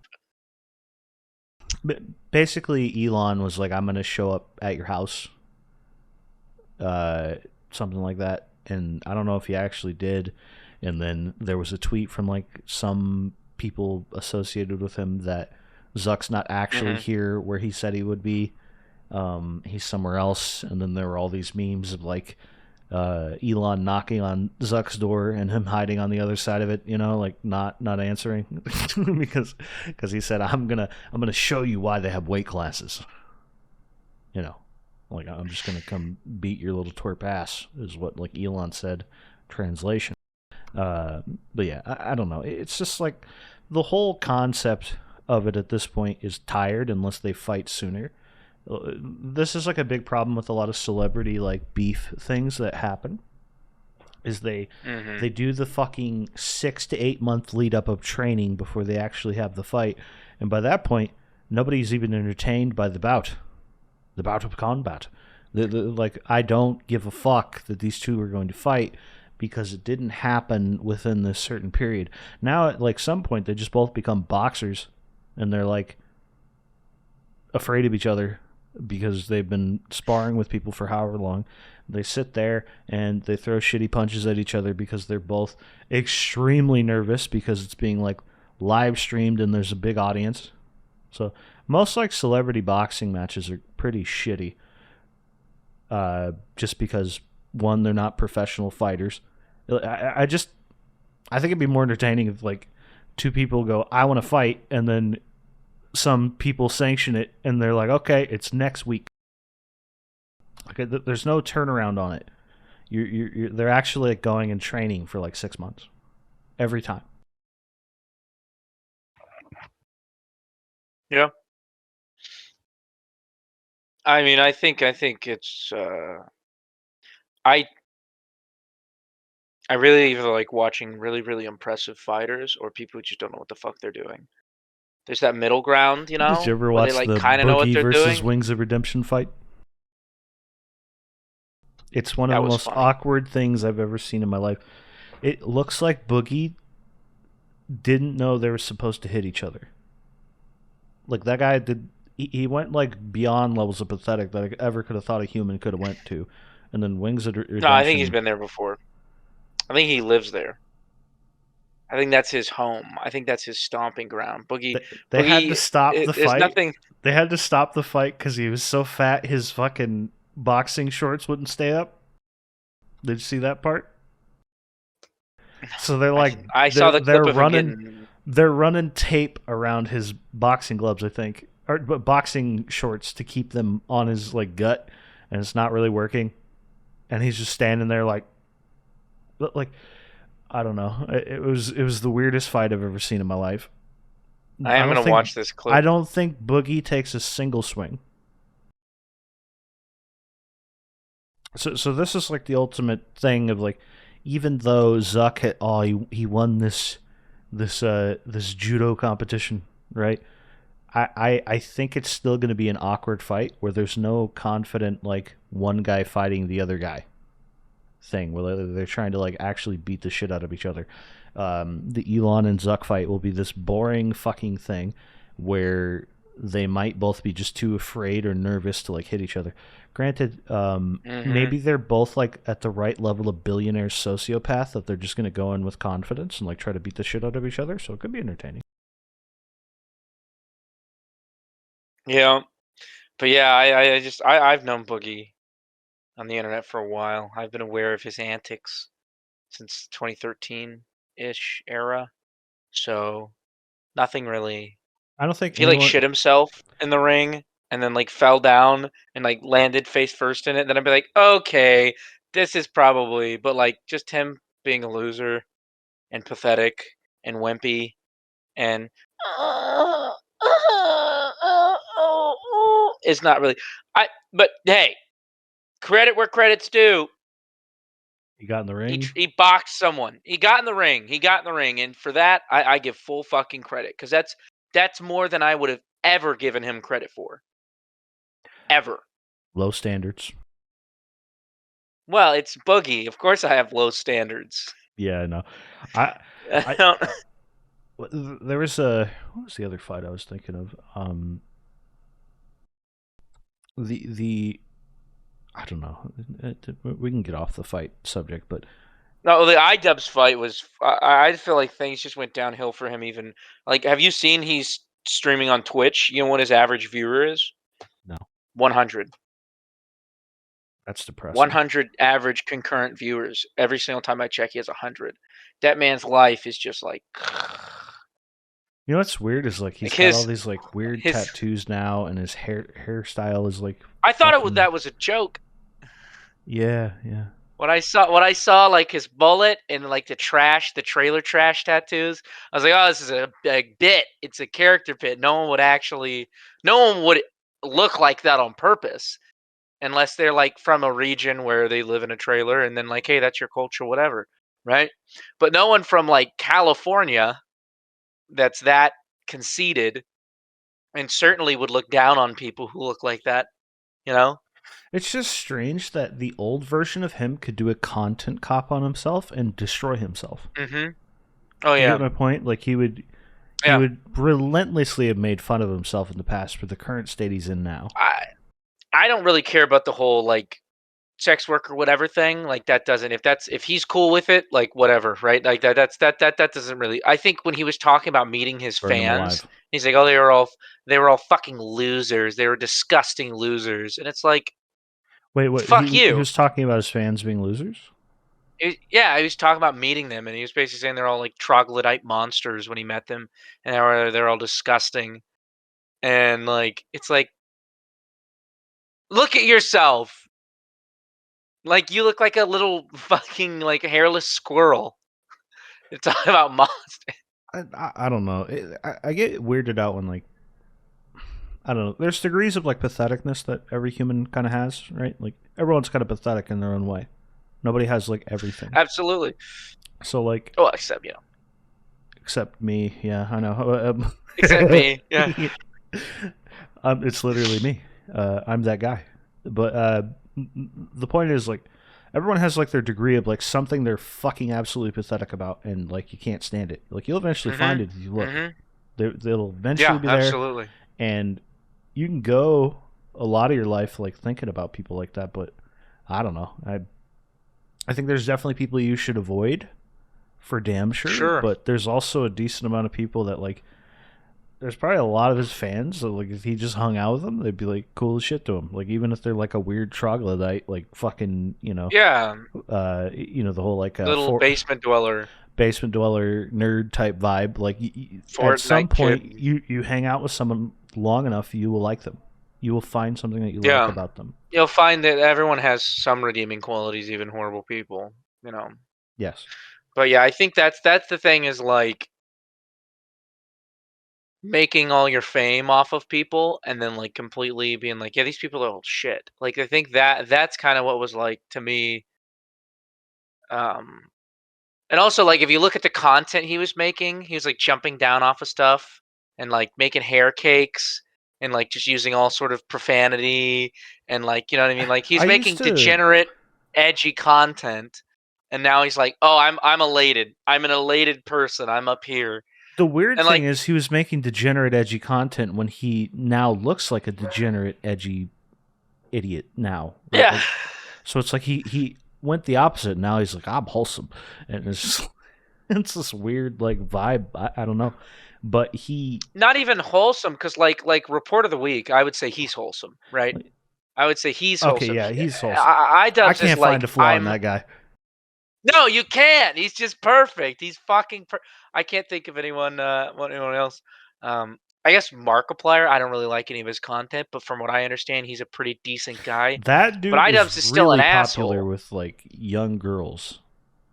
By the way, like He's very handsome. Like they Very handsome. love He's got him. a very deep voice. Yeah. He doesn't. He just makes wholesome content, from what I understand. Maybe he's like killed some people or something. I don't know about it, but he's a very good looking guy. He's in good fucking shape, and he's got a very nice baritone.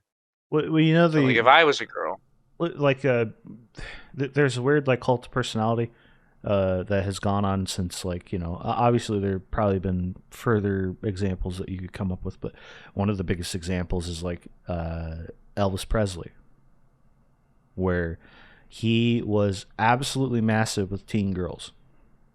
My grandmother was like 14 or something, went to a concert of his. I don't remember how old she was exactly, but maybe she was older by the time. But the point is like, this woman, she had a husband, a bunch of kids, but she was definitely like, and it would be like a girl of today having a bunch of like, I guess if we could make a modern comparison, a ton of like Justin Bieber posters up, right?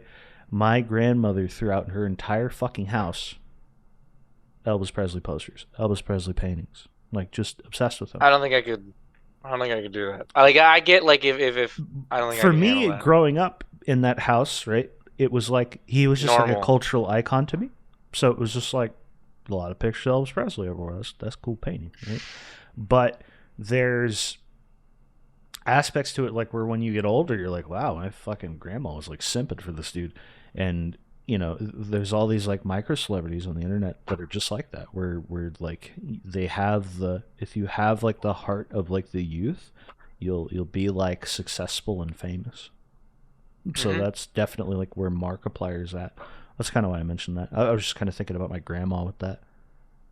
It's a funny thing. There's going to be What if paintings your of them. girl had nothing but like pictures of Markiplier all around the house? Would that piss you off? Yeah, I wouldn't allow it. I don't know how my grandfather allowed I'd it. be pissed. Like if she's like, "Oh, Markiplier's hot," like, okay, yeah, I can, like, you know what I mean? That's whatever. Like if the girlfriend's like Keanu Reeves is really good looking, or like an Adam, like Driver, or which I've been compared to, and I don't like because I think he has a bad nose and I think he has really fucked up ears. And I'll be like, "What?" I was like, in a supermarket, and this girl's like, "You look a lot like Adam Driver," and I'm like, It's funny when someone compares you to someone, and you're like, oh, fuck. Like, I don't like that. I don't like that one. But like the point is just like if it's a celebrity that kind of looks like me, I'll even take it as a compliment, you know? Like if it's a celebrity that I could see that I'm like a adjacent to, or even if it's just like who was it that was in Ocean's 11, the older guy, um George Clooney? shit, George Clooney. Like if my wife says George Clooney's hot, I'm not gonna be like, ah, what? How can you say, like, yeah, George Clooney's hot. Yeah, if they voted him the sexiest man alive like 2 times, of course. But like, if she had George Clooney photos all in the house, I'd be like, I'm out. I can't do this. I get jealous now. Yeah, I'm pretty secure, but I'm not secure enough for the George Clooney posters everywhere. it's strange how many like scenarios you have like this where it's like this.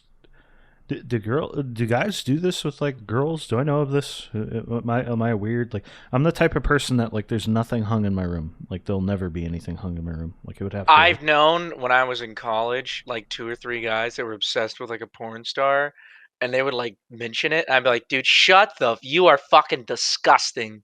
I was like, stop talking. I don't want to ever hear you speak again.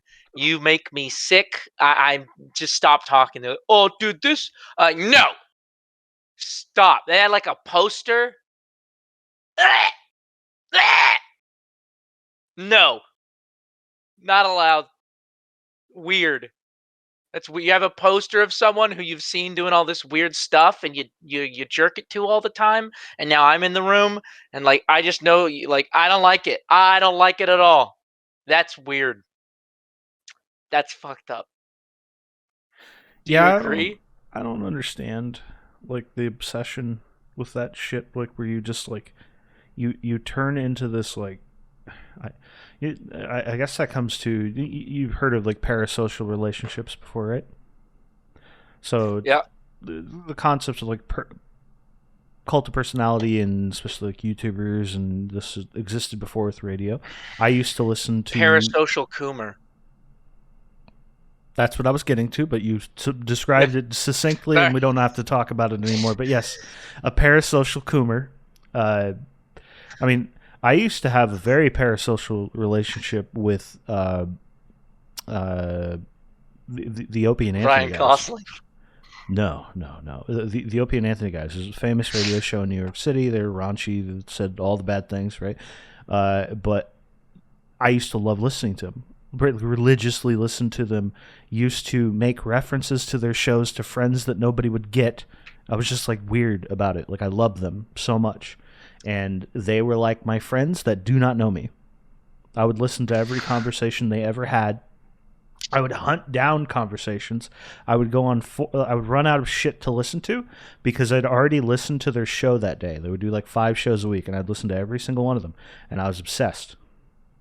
Like, and you can get into these like parasocial relationships with things, and to some degree that's kind of healthy because you especially if you're listening to, I have some problems with Rogan on a lot of like random little things because I think he's got, I think his biggest problem is that he definitely has an ego that he pretends not to have, but I've seen him admit to it before, so that's good. Like, as far as an all-in-all person, he's not that bad. He's a force for good as far as for like influence on the public, right? But he what was he just saying about this? Remind me my steps before. My brain just froze. Damn, dude, I was keeping track that whole time, and then when you stopped, it totally disjointed me as well. Anyways, the point is you can get into these like parasocial relationships with someone and listen to them for hours and hours. And Rogan, I reminded my spot, is a person that will, if you listen to him long enough, you will eventually go down a self-improvement path. Like, basically, if you have that parasocial relationship with him where you listen to every episode of his, he's going to talk to people that have done like extremely great things. David Goggins is the greatest example of that, right? Where that dude started a fucking movement going on those shows of like people that are like getting in shape, possibly a little too unhealthily, but yeah, a little bit. Effectively, a parasocial relationship always has the potential to be good for someone because you have somebody to look up to. So with Markiplier, right? Like, I don't know much about him, but I do know that he makes kind of like wholesome or amusing content. Like, it's a more polite space. Like, you could have it's not like a Jonas Brothers. You could have had a parasocial. You could have had a parasocial relationship to the old versions of like Jake Paul, right? If you have that, then you're fucking like borderline sociopath. If that's how you interact, kind of like parasocial relationships with like Andrew Tate could lead you down that path. Obviously, it leads you down the self-improvement path too, so that's net good, but net bad at the same time for the other reasons, question. Though. But this kind of think about with like AI is like the we're already like tuned to have parasocial relationships, so it's just going to take a good enough one that you interact with. An inflection's coming with their model where they're going to have like a full-on just fucking personal assistant type thing that you talk to all the time. You'll eventually have a parasocial relationship with this thing, but it'll be way more direct where it becomes a real relationship because it can directly interact with you and help you with things. So I think humanity's already primed for this. Between like a Markiplier, like I understand part of it's the fact that he's attractive, right? And I'm sure that he probably, I don't think he really plays into his sexuality, though, from what I understand. I know he made like an OnlyFans, but that was like a joke. They're like very tasteful. Oh, okay. Like, my brain just froze for a second. I was like, oh god. No, not like that. From I haven't looked. Didn't look it up. I hate it up because you're kind of lagging out, by the way. But everything good? No, that might be just. Can you hear me? I can hear you, but it's like robotic. Interesting. That could be just the internet on my end, not going too well. Let me exit out of some stuff. Yeah, if it's an easy fix, then. See if that fixes it. How about now? Is that a little better? It's better. It's tolerable. The point I was making is like with like a Jonas Brothers and like a lot of boy bands and stuff, very parasocial. But like a lot of the lyrics that they would make, making music for like 11, 12-year-old girls, it would be like subliminally. Okay, your shit all like you've completely frozen. Gone on a limb.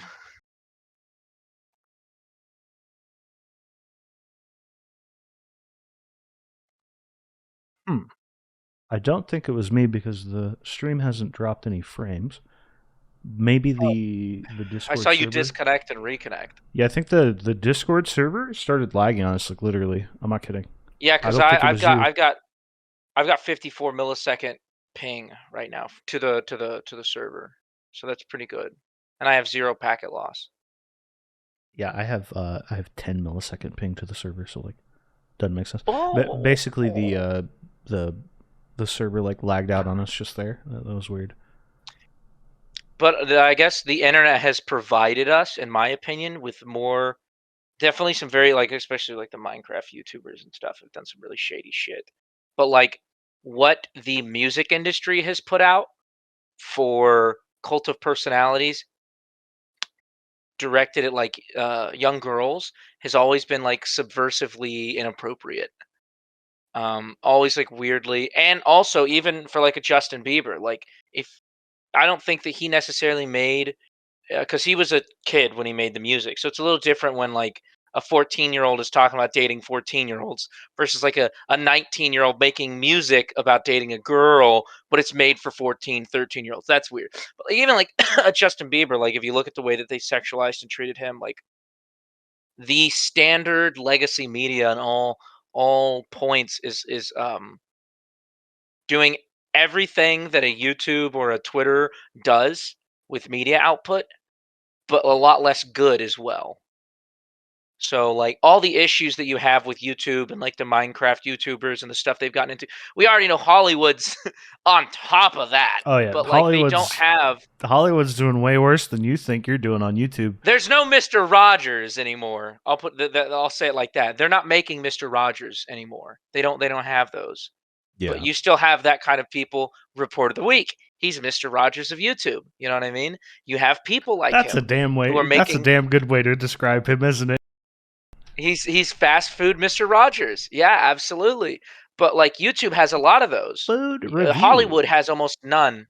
They've got Keanu heckin' Wholesome Reeves. That's it. That's all they've got. Sky high view of Markiplier. Is he like a wholesome interaction for the young teen fan thing that we're talking about here? Like, is it like a positive? I don't know much about his content. I think he just makes like I just think he's not a piece of shit. I think that's and he just comes off as a very Yeah, nice person, and I've he's a seen good him do person, like and he React donates a lot. content. And So yeah, basically he would be then an example of like a net positive parasocial relationship that people have with him. yeah, exactly. So Like you're not gonna watch Markiplier and be like negative ideas and negative social like whatever. So, because we're ultimately in the point where like so many people are atheistic or complete atheists, and maybe uh, more agnostic angles. Like, you need like cultural icons to base your like. Honestly, for a lot of this is like your life around, right? Like, kind of like what I Very mentioned with Nietzschean. kind of like what I mentioned with Rogan. Like, his prescription for life isn't that bad, and you can go down a pretty good life if you like followed him, right? But if you don't have a god to follow that you fear and are trying to please in whatever way and be good and live by his rules, this is kind of like the roundabout conversation that we kind of talked about with like, why the fuck are there no good cults? Why is every cult just some dude trying to gather women, right? You effectively kind of get this. So I guess the answer to my question, long and roundabout, is that we eventually just get more and more, more or less like wholesome people that are cult of personalities that kind of influence people to be decent. So Because like someone like Report of the Week, someone like a Markiplier, someone like a Mr. Rogers, they're not, or even the good style influencers are not going to set up an institution like a cult because that would be really taking advantage of so many people, and that's why it's just pieces of shit that do it. There's a hotkey to kill your webcam. Didn't know that. Anyways, I didn't either. I don't know what one it is either, and I'm not looking. But it's just kind of a. Something I was going to ask is, how long do you think before we have something that's so advanced, AI wise, that it eventually becomes the actual parasocial influencer we're talking about, where because we talked about this in the past, I think I probably talked about it with Ramzik. I don't think you were around, but eventually, like I'm not going to say a whole lot about it, but I have like a interview with a company that's making like AI clones, right? We clone something. I don't know. I don't know what's going on with that. Maybe it. Maybe Theoretically or in actuality, because those are two different answers. like where we have the technology, the AI is because the AI doesn't really have to be that advanced. All you'd have to do is have a simulation, of a person, right? And they'd have to put content out, and then it would have to be like a ChatGPT 4 level, um, ChatGPT 5 maybe even, and then that is getting to the point where if you took that language model, but you made content with it, it would be good enough if you also had a good voice, AI generated voice, AI generated person video or whatever, and then it was just making YouTube. I think that we kind of have within the next 2 to 3 years, probably, we would have the technology technically to start to create that to the point where it's like super super super influential and it will actually happen. I would say closer to like 4 or 5 because integration and actually someone making it and stuff like that. So I could picture how to make it like architecturally. But here's the interesting aspect to this future cultural personality AI that happens. Maybe there'll be a ton of them, but probably will be. But the point is, I had talked about this. Eventually, Elon, with his personal AI assistant, once he has that, that will be able to go through every single Twitter reply he's ever had, right, and disseminate information to him. Possibly even reply with what Elon already knows and wants people to know that the AI already knows. So effectively, you might get to the point where you try to reach out to a celebrity or something, and their own personal assistant just replies to you immediately. No latency. It more or less is like overall trained on what the user wants it to behave like, and it just knows everything about like the person and can reply. So like this is like pretty important for like politics and even like a company sense, because the most important information just gets filtered to your ass fast because the AI finds it. Right.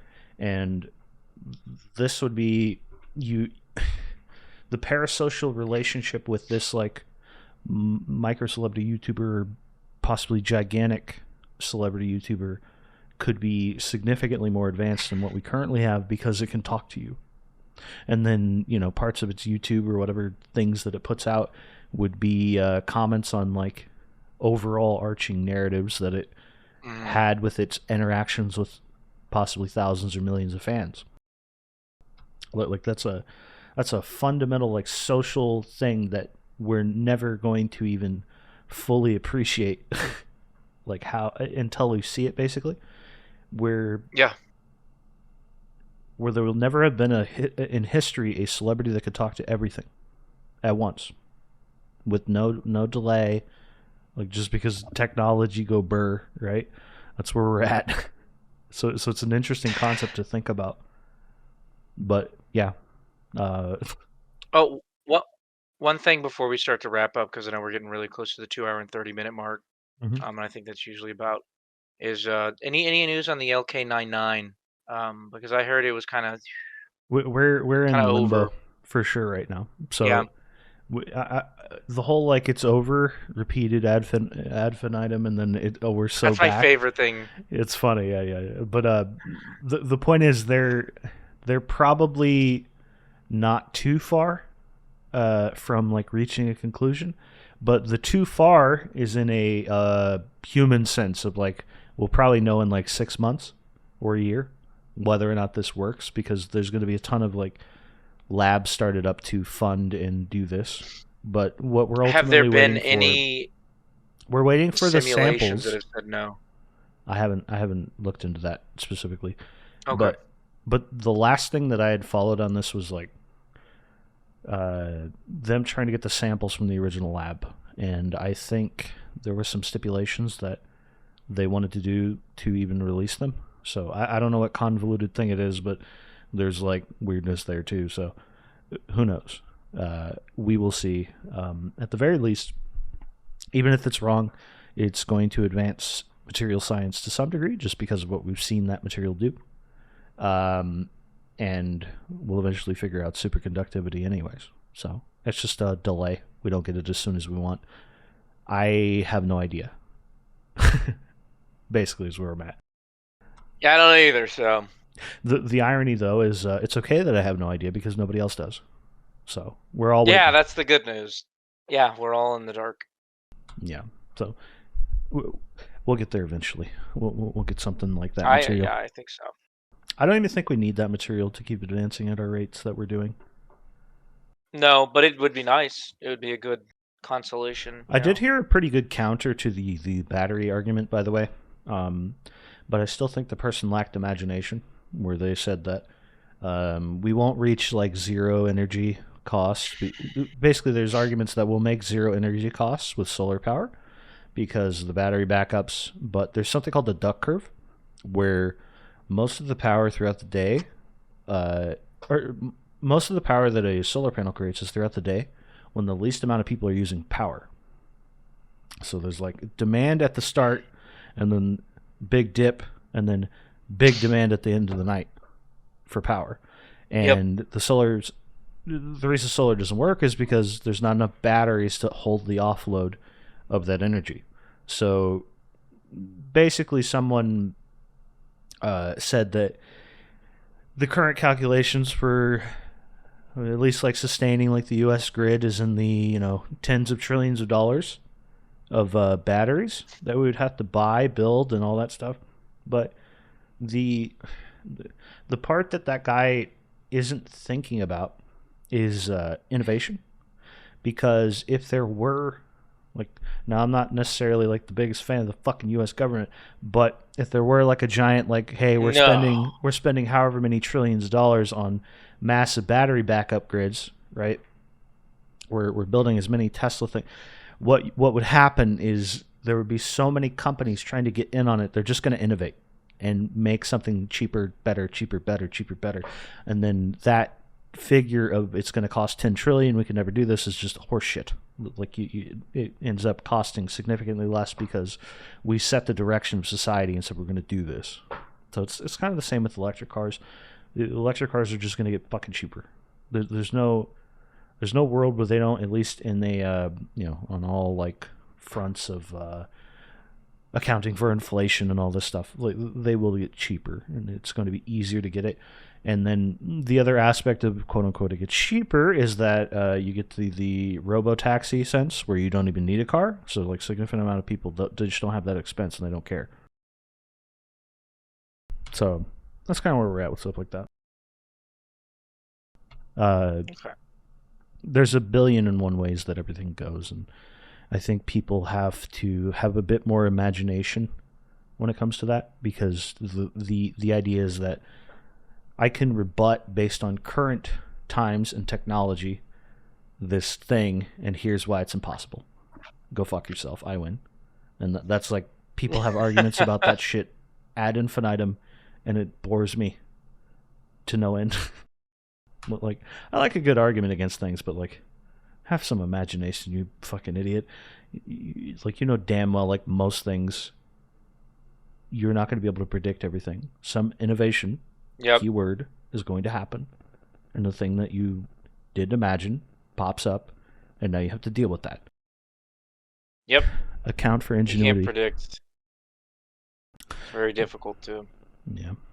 Well, that's my finishing rant on that. Did you want to end it here? You out of steam? I have. Yeah, absolutely. All right, man. I'm ready. I think it went well. So. Yeah. We won't talk about the clones again. We see. This is and let's think back on it. Who wants to talk about clones again? Not me. It was really all you. You left an impression. Just keep that in mind. So you're thinking about it, okay? Anyways, that'll be it, guys. Thank you for coming. I'm gonna end it there.